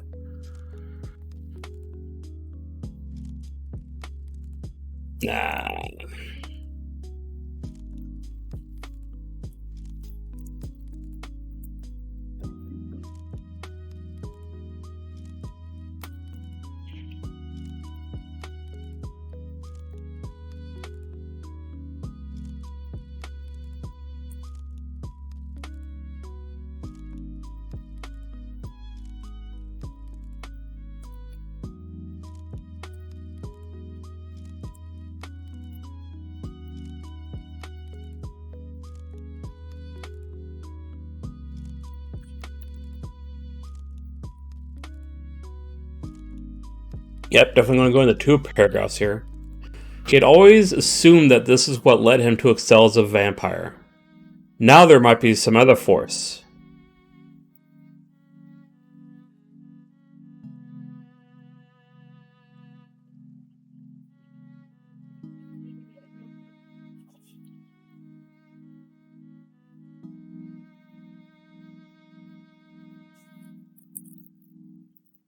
Now that the idea there might be some other force unknown to him.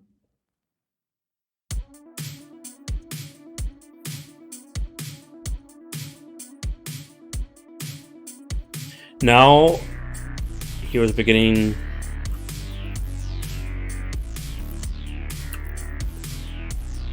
to have the idea that there might be some other force unknown to him that was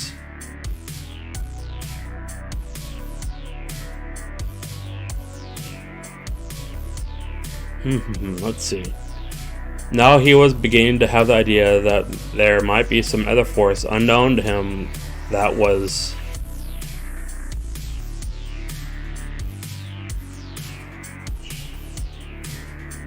acting upon him. I don't know, that doesn't sound right. Influencing him.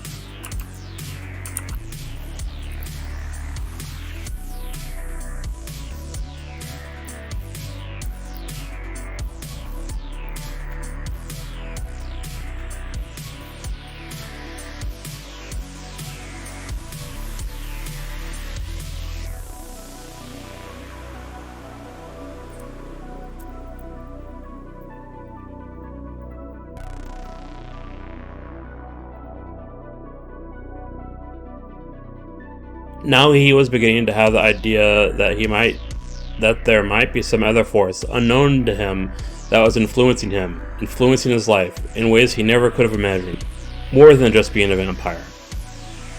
Alright, perfect. Draven never talked about his reasons for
Draven never talked about his reasons for wanting Chris to become a vampire, other than saying he's sensed something special in him as a mortal. He had known it was pointless to push Draven to tell him more. Draven kept his promise to him. Chris never caught him lying. Draven always told him the truth, but there was more than a few times that he just blatantly ignored the subject. It was annoying, but he had to make a choice between who would turn him, Draven or Philip, and Philip had spent his whole life lying to him. When the time came, he chose Draven, and he's never regretted it. Oh, I went off on a tangent. What was my point?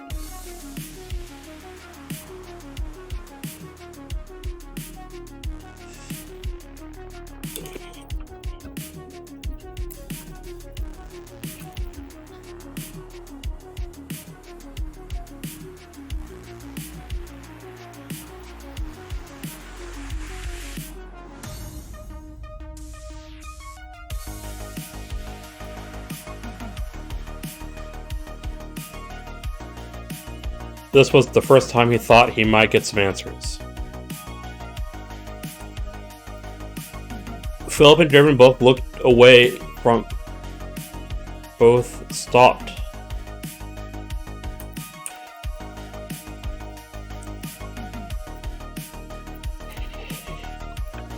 Looking at each other and turned back to Christopher, who they seemed to have momentarily forgot was there, despite the conversation being about him.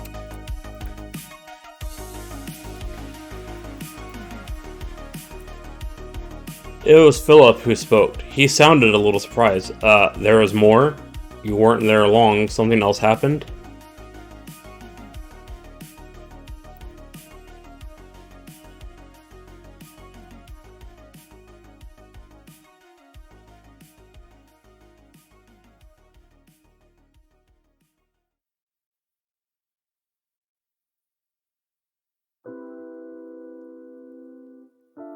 So I want Philip to ask another question. I'm trying to figure out what I exactly want to get across.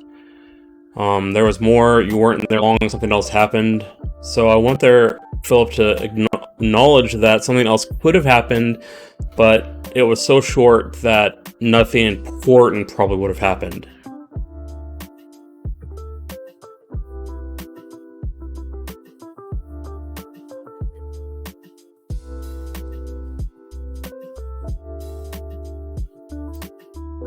There's more. You weren't in there long.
There was more? You weren't in there long. I suspect you may have had a confusing experience. Maybe your own thoughts manifested in some way?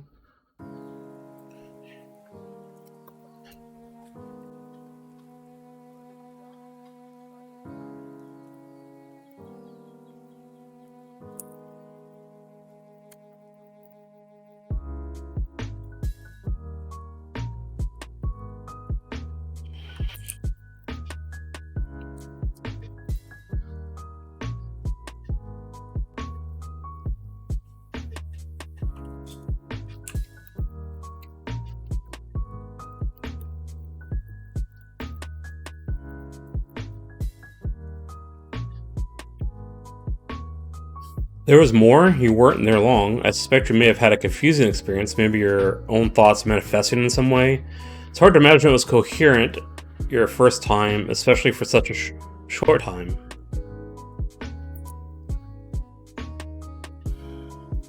Perfect. Move on to the next paragraph here. Definitely going to bust this scene out and get it done today.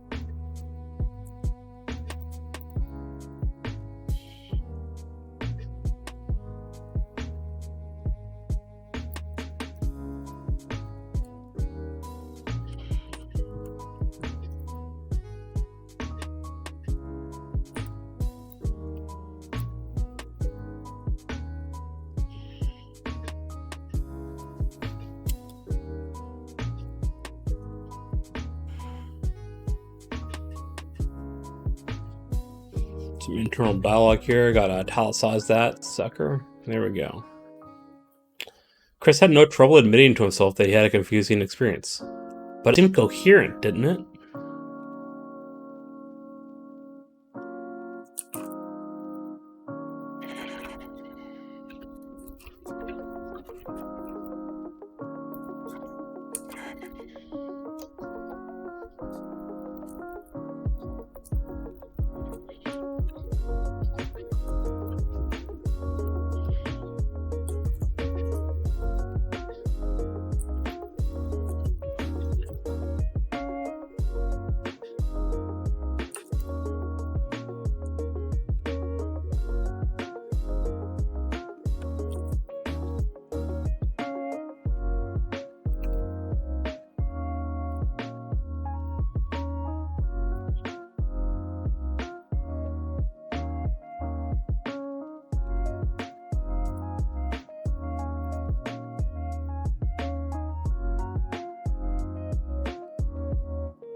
Chris had no trouble admitting to himself that he had a confusing experience, but it seemed coherent, didn't it?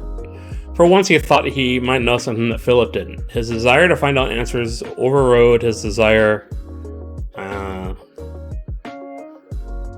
overrode is the right word choice, but I don't like it. Synonyms, maybe?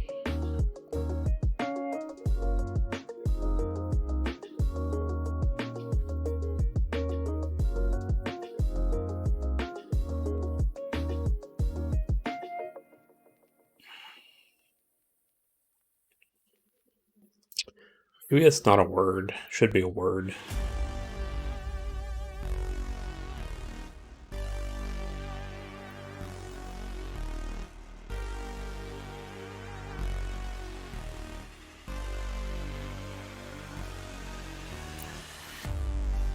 Overwritten has to be a word, right? Overwritten. Alright. For once he thought he might know something that fell out.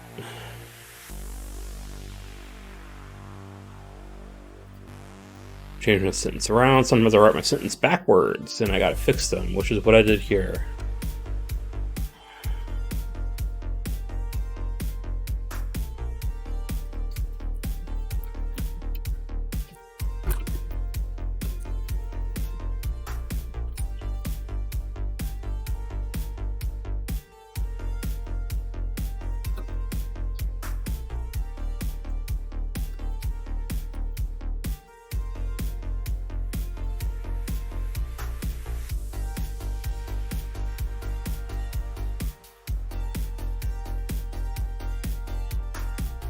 Chris had no trouble admitting to himself that he had a confusing experience, but it seemed coherent, didn't it?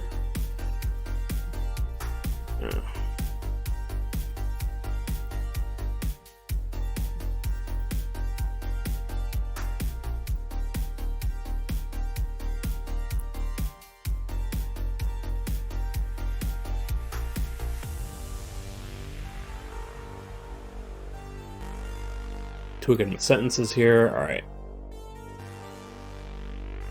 It seemed coherent, didn't it? he said to himself.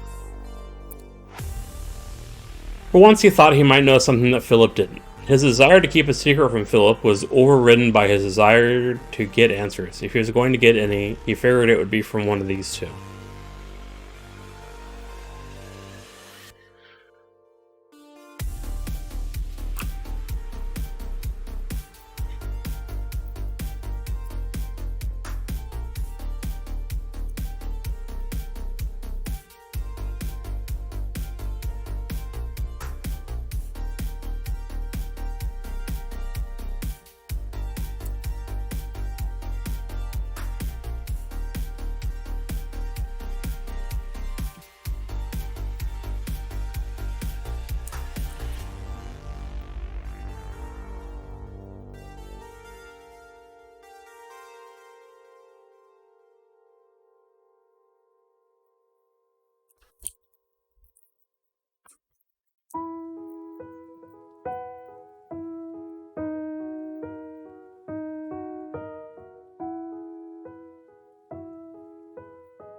See any change?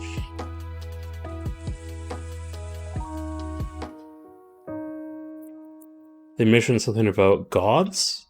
They spoke about two weaves. One they could see, another they could not.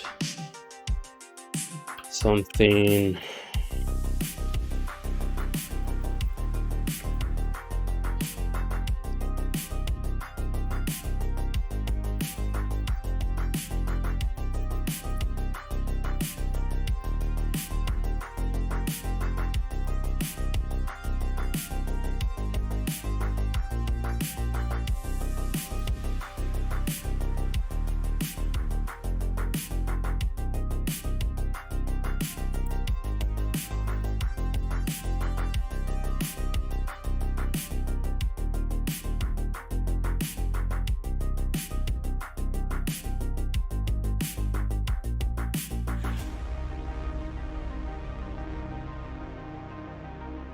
I'm gonna go read the scene before to make sure I have correctly explained it from Christopher's perspective.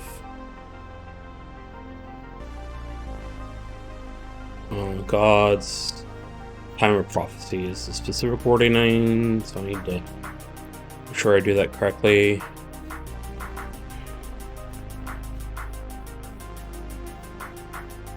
Oh, okay.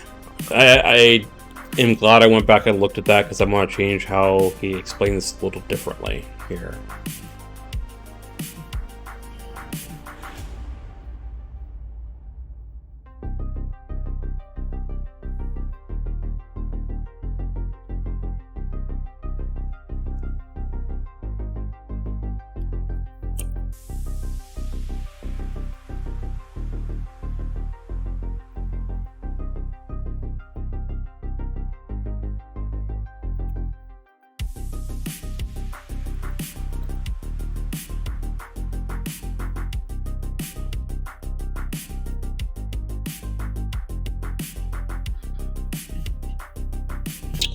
It spoke about two weaves, one called the Dark Weave. I was somehow part of this weave, and it surprised him.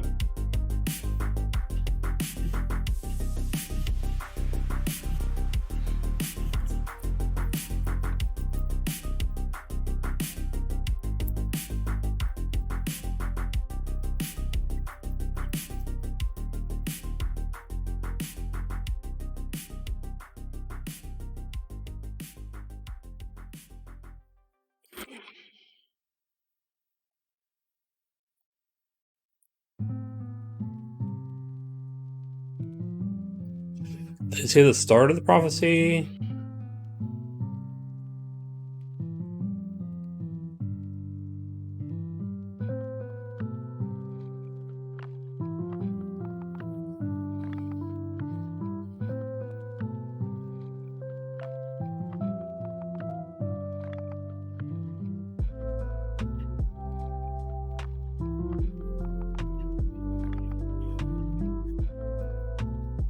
Alright.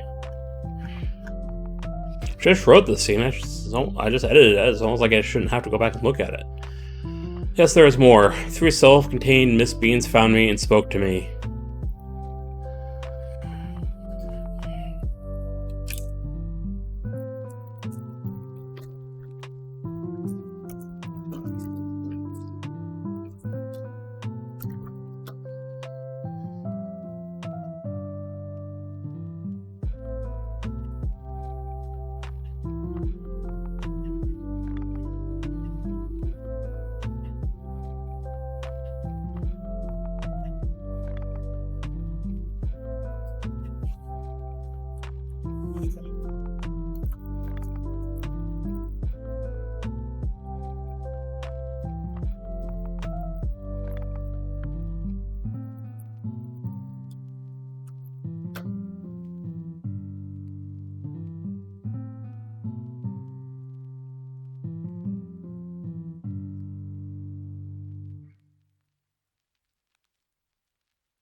Feedberg.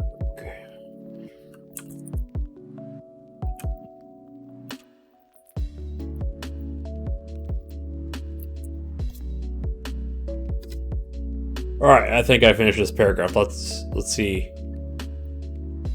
Chris continued, yes, there was more. Three self-contained Miss Beans found me and spoke to me. Apparently, come on. Apparently they had been looking for me for some time. Each one seemed to be a different size and spoke to me in a different voice. There was no context for what they said, so it was hard to follow. They mentioned something about gods. They spoke about two weaves. It's probably yeah. They spoke about two weaves, one called the Dark Weave. I was somehow part of this weave, and it surprised them. Unlike the other weave, they could not easily see the Dark Weave. Something about the Dark Weave being created by the curse of the vampire? Question mark. Then there was something they expected me to do, something to do with the time of prophecy. I'm to find a child of some sort, then move it.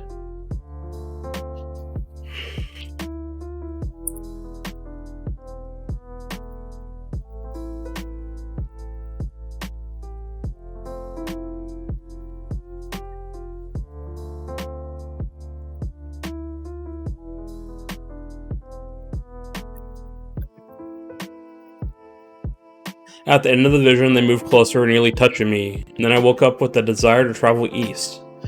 To some city... that's a long sentence.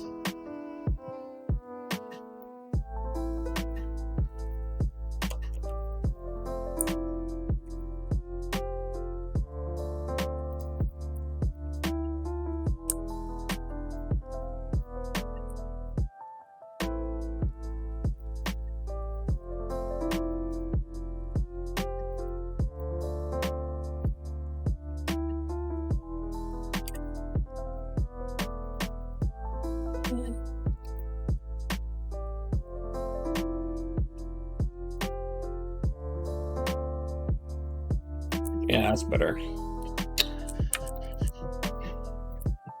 I'm to find a child of some sort. At the end of the vision, they moved closer, nearly touching me. Then I woke up with a desire to travel east. There's no comment here.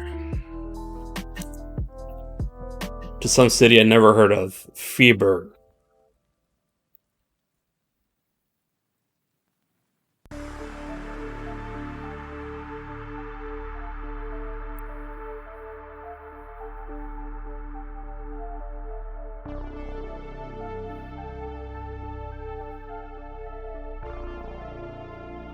Alright.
Philip sat up straight in his chair once again. Those were laughs of joy and relief. It's finally time. After all the waiting, the death, the boredom, the planning, it's finally time, and I found you. You of all people. I never believed this would happen, but it did. I hoped and planned to be alive to see these times, but to find you, it's more than I could have hoped for.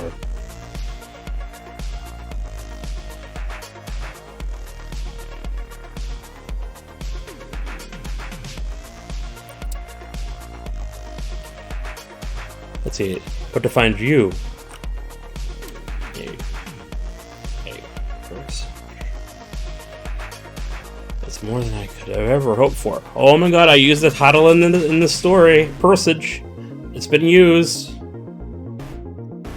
But to find you, a Presage, it's more than I could have hoped for. Presage. Presage. I spelled it wrong. That helps. Spell it right. A Presage. It's more than I could have hoped for.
Draven snapped his head in Philip's direction and spoke, while Chris was trying to recover from the shock of Philip's unexpected and confusing response.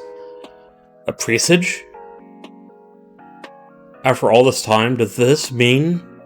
Draven's voice trailed off. He couldn't even seem to dare to speculate. Out loud.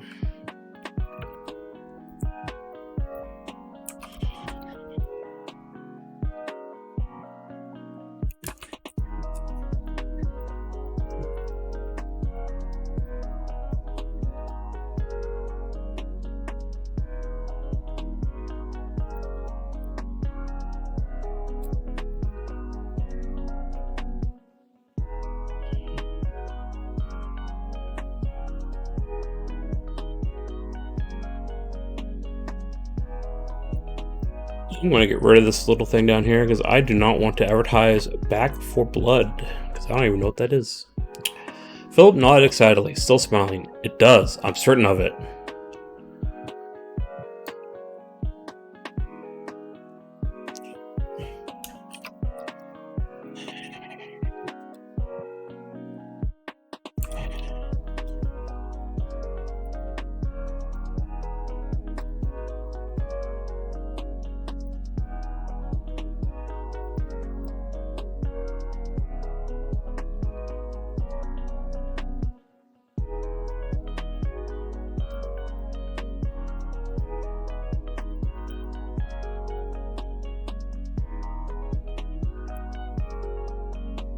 Philip nodded excitedly, still smiling. It does, I'm certain of it.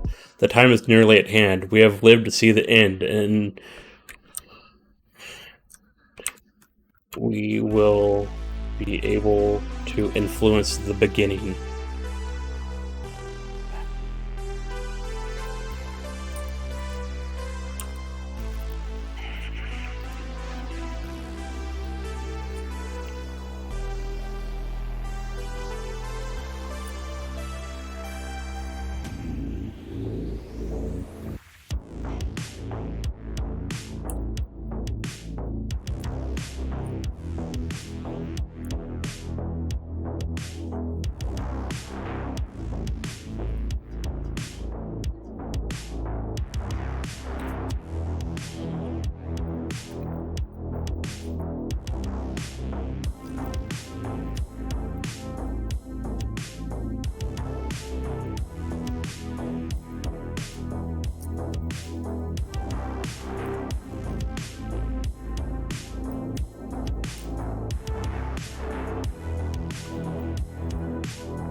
Oh, gobbledygook.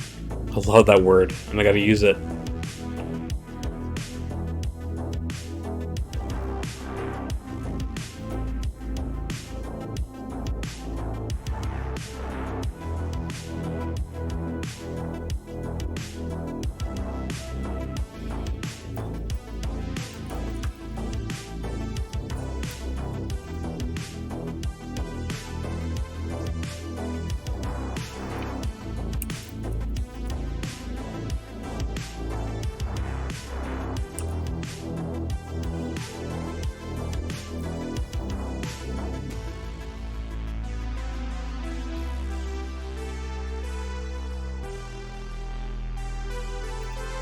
Well, I'm really getting into the meat of this world here.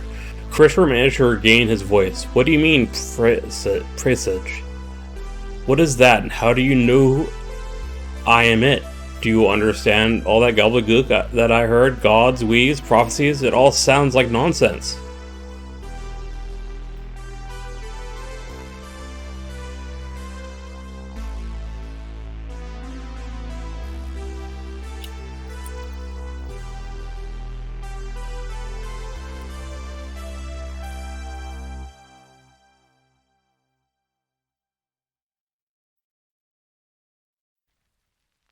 Talk to me, damn it!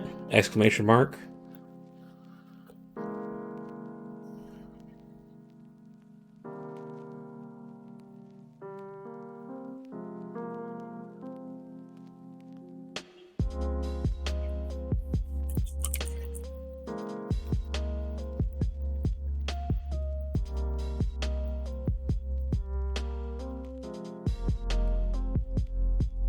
Just tidying up some of the descriptive words here. Wanted to make it a little bit more impactful. Not just me reading it, but so if someone reads it, they can actually use the exclamation marks and punctuations appropriately, so they can hear what I want them to hear. Christopher managed to regain his voice, speaking a bit more forcefully than he intended. What do you mean, Presage? What is that, and how do you know I am it? Do you understand all that gobbledygook that I heard? Gods, we's, prophecies? It all sounds like nonsense. Talk to me, damn it. Oh, Word wants to tell me that the word damn it might be offensive to the reader. I think it's fun.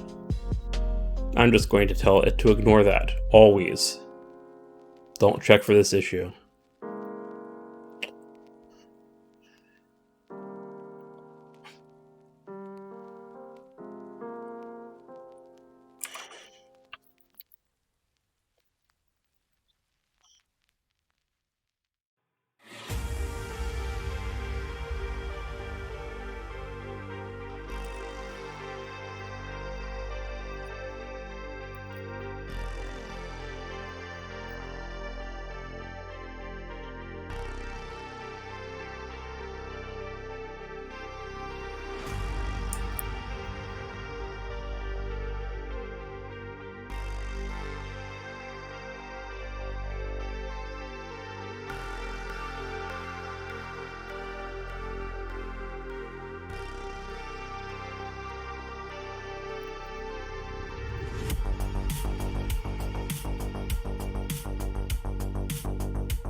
Phillips, possessive, not.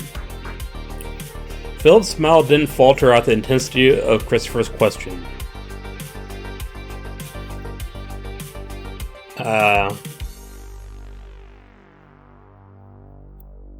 Didn't falter at the intensity of Christopher.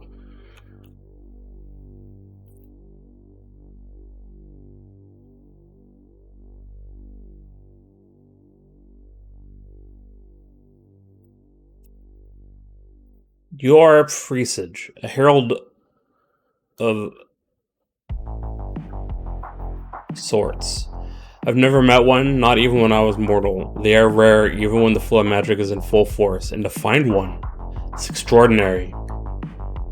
There hasn't been one in countless ages. I have been waiting for you longer than you can imagine. You are a sign, or more precisely, you will be a sign that the prophecy is at hand.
Alright, so I'm trying to figure out how much I want to explain about the world here, because I'm given a chance in this scene for Philip to open up about his past a little bit. Talk about magic. Christopher obviously believes there is magic because he's a vampire, although not all vampires believe in magic exactly. They believe in the supernatural, but not like wizards and sorcerers and witches and stuff like that. That's not real. But it is. Just not currently. So I want to think about this, and do I want to have Philip explain magic right now? I think it's not a bad idea, but it needs to seem natural.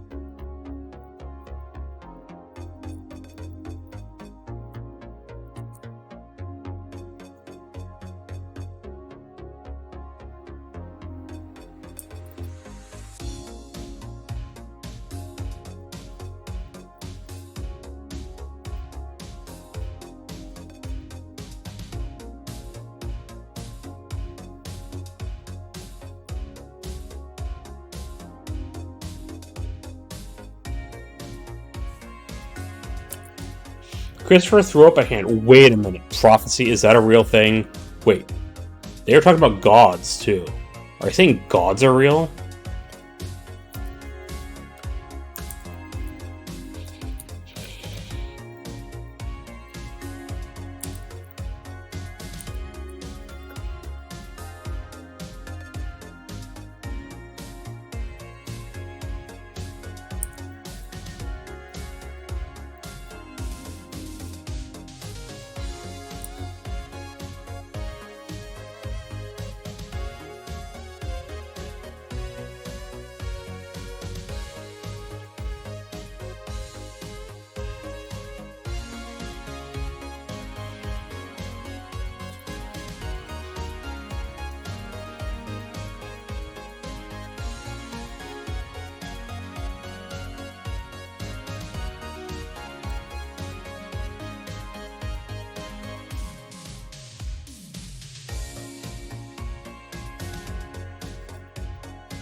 Prophecy is real, but real prophecy is rare.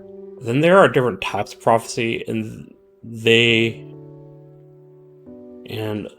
the way prophecy unfolds is complicated. Let's just say there are things. Let's just say there are prophecies.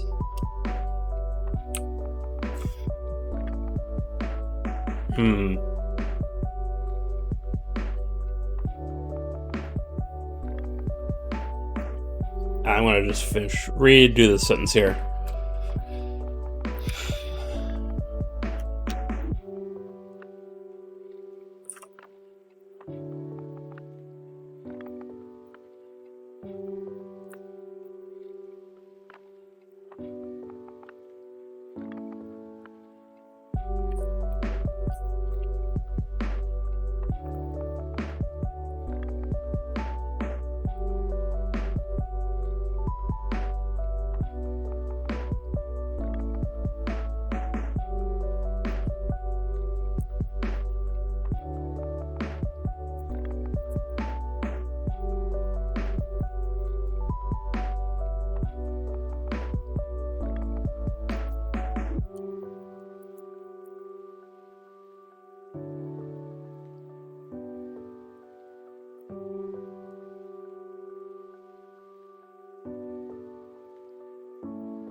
Philip chuckled slightly. Prophecy is real, but real prophecy is rare.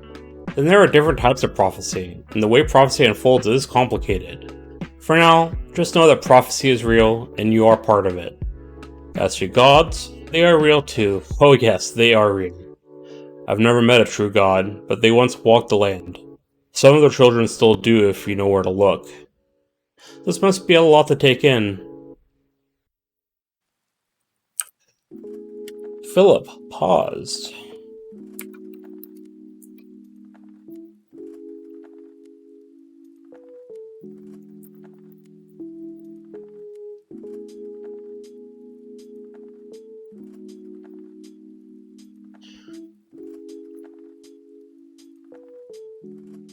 Philip paused before asking Chris, "This must be a lot to take in."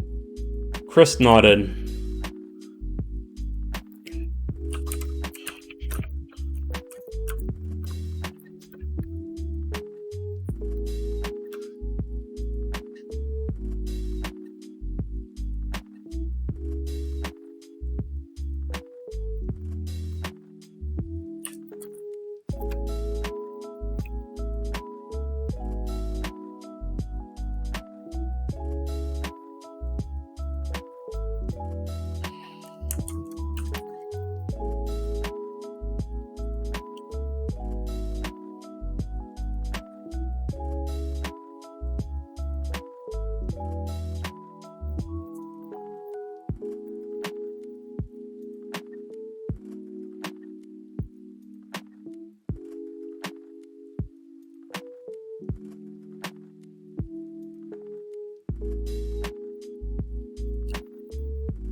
Chris nodded, so much so that it is hard to believe. Prophecy? Sure, I can believe that. I am a vampire after all. The supernatural is real, so why not magic and prophecy? Why not?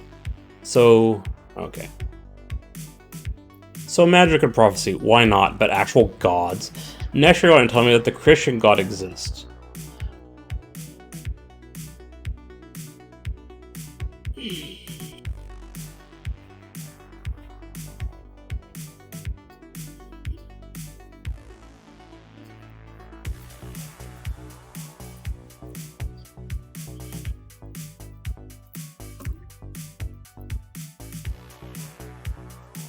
Next you're going to tell me that the Christian God exists and religion isn't some sort of fraud.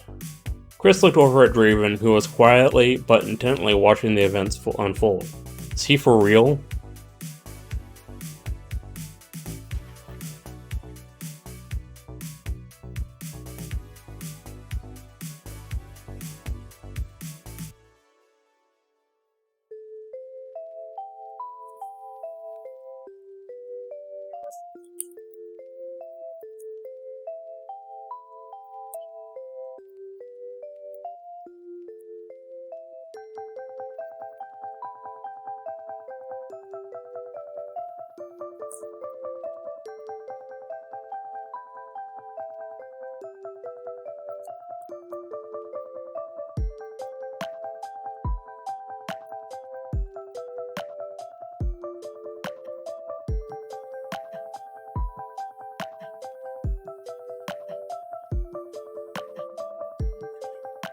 At being addressed, Draven relaxed and sighed as he leaned back into his chair.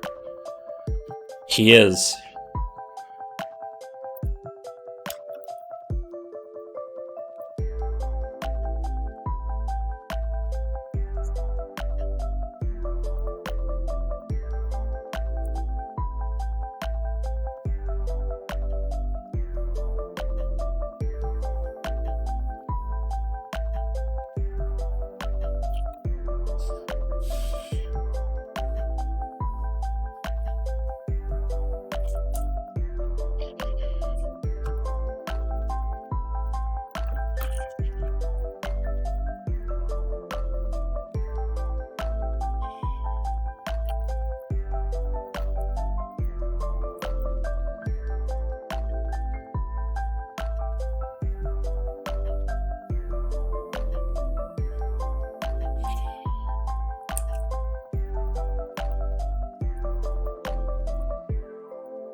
Sorry, I'm going back and double checking, looking at see exactly what Christopher asked.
Sorry, I haven't said very much. I'm just really getting into this paragraph here. Trying to be careful about what I want to say. I should have been talking about my process. It's the whole point of me streaming this. Let's see. Right now I'm trying to set up for a really big monologue for Philip. I'm trying to build it up really high. Now I have to get over the fact that I need to be a little bit blunt in these short stories. It kind of ruins some of the mythos and mystery behind my novel, but these are basically stuff setting up the world for the novel. And while people will read this, I want it to be interesting, but I'm fighting the urge to keep things secret, so they'll be surprised when they read the novel about certain things. But that is not my point here. My point is to build the world out, set up the novel, not hide things. And I'm trying to balance that. So yeah, that's why it's taking a little bit longer to write these paragraphs, because I want to make sure the information in them is very precise.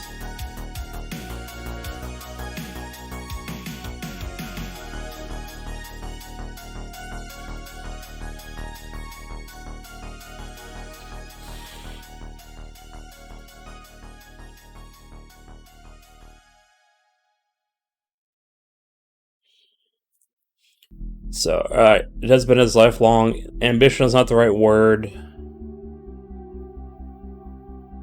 It's a goal that's consuming, lifelong passion, no.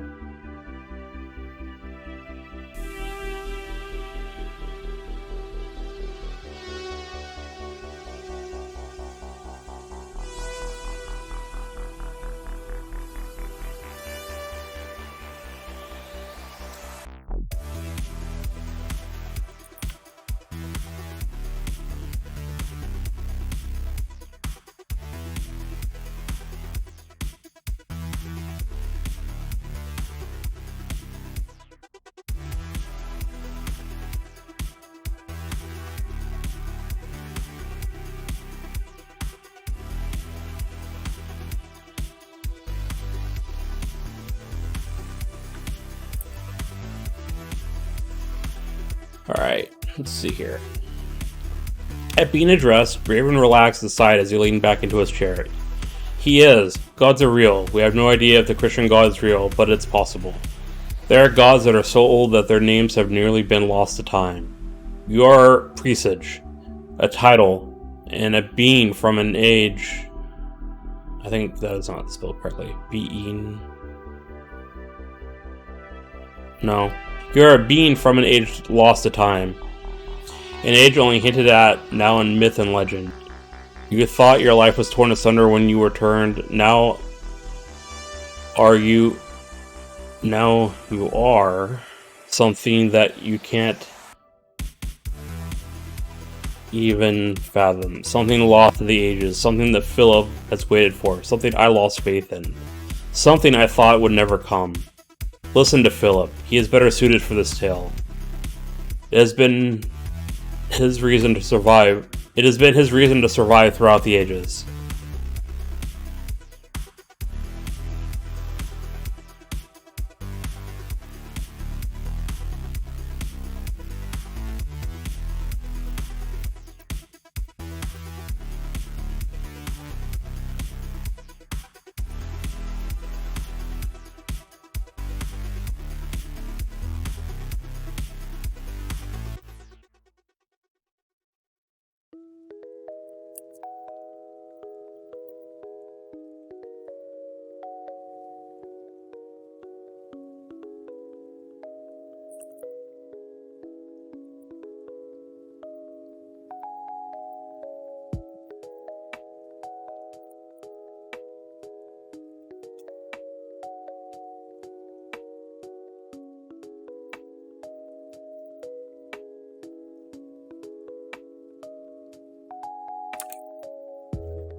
This is going to be a long scene.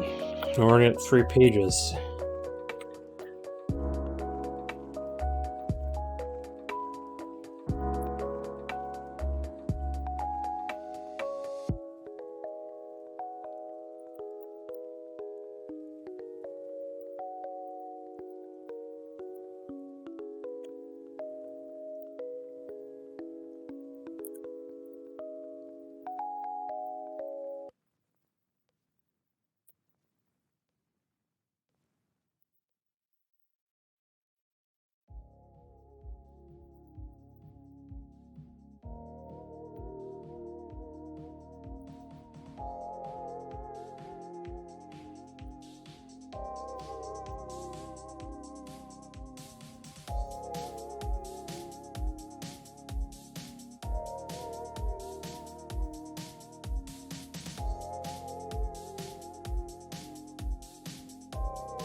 Chris looked from Draven to Philip. You speak in terms of ages. I know you are both old. Draven has chosen to not tell me how old, and I've come to respect that, but how old? Christopher waited for what felt like an eternity. He felt lost like never before.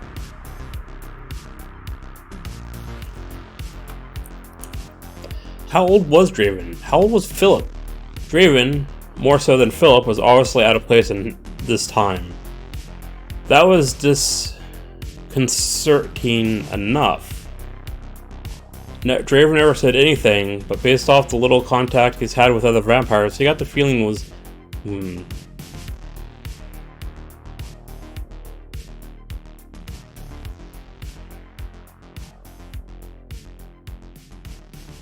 Alright, I think you're wrong there, word.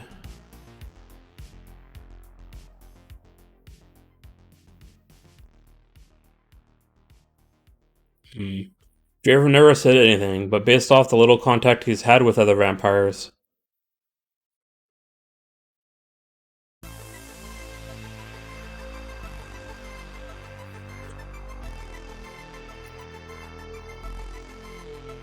Draven never mentioned his age, but based off the little contact he's had with other vampires. He got the feeling that Draven... Does it tell me what... It needs a comma there. He got the feeling that Draven was older than any of the vampires he's met. Draven did let something slip once about his past. Draven did let something slip once about his past. Something about the Covenant. The agreement between the major vampire factions created in the 11th century. The birth of what might be best thought of as the vampire government.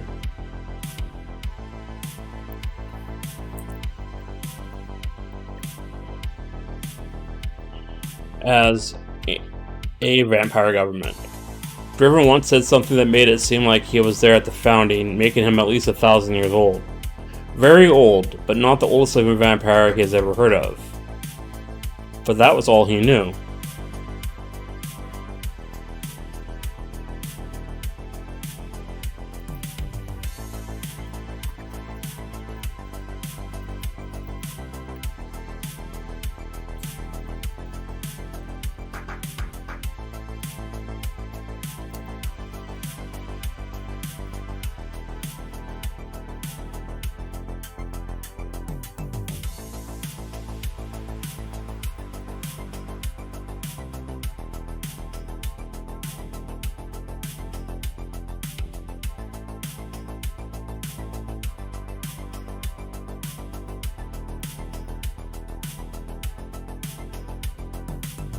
Oh my goodness, I cannot spell prophecy. There we go.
What may have felt like an eternity was actually only a few moments, and Philip spoke. Perhaps it will help. Perhaps it will help if I unpack what has happened to you. I can put this into context.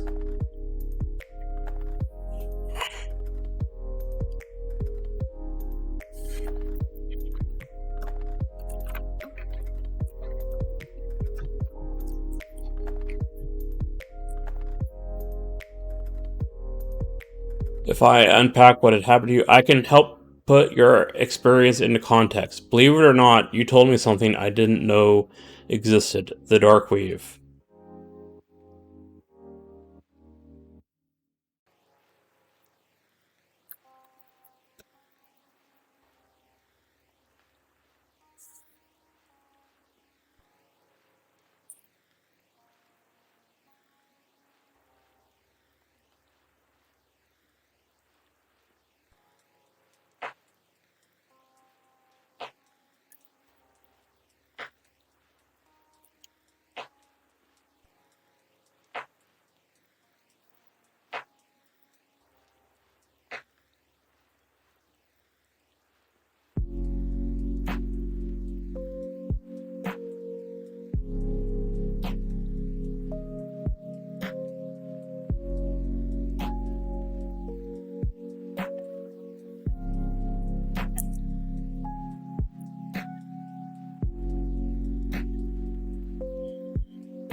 Chris narrowed his eyes. Philip was still being evasive, and Dravel wasn't being much help. Yeah. Either. He asked a question. He thought it was about time for answers, yet it sounded like he was going to have to wait a little while longer. He sighed and decided to lean back into the couch. Very well, continue.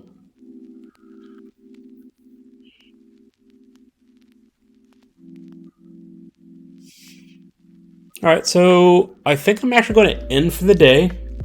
This was a very productive day, but I would like to give this a little bit more thought about how I'd like to finish this scene. Because now I'm going to go into a long monologue by Philip, recontextualizing the scene that he was told by Chris. So there's going to be some answers forthcoming, but I have to be cryptic too. So I just want to think about it. But I went longer than I thought I was going to, and this has been very fun, and I look forward to coming back and writing the rest of the scene next Tuesday at 11 Pacific Standard Time, 11 a.m. And yeah, if you want to keep up to date on what I've been doing, you can join me in my Discord. Just exclamation mark Discord in the chat if you want to get a link to the Discord. And I hope to see all of you next week.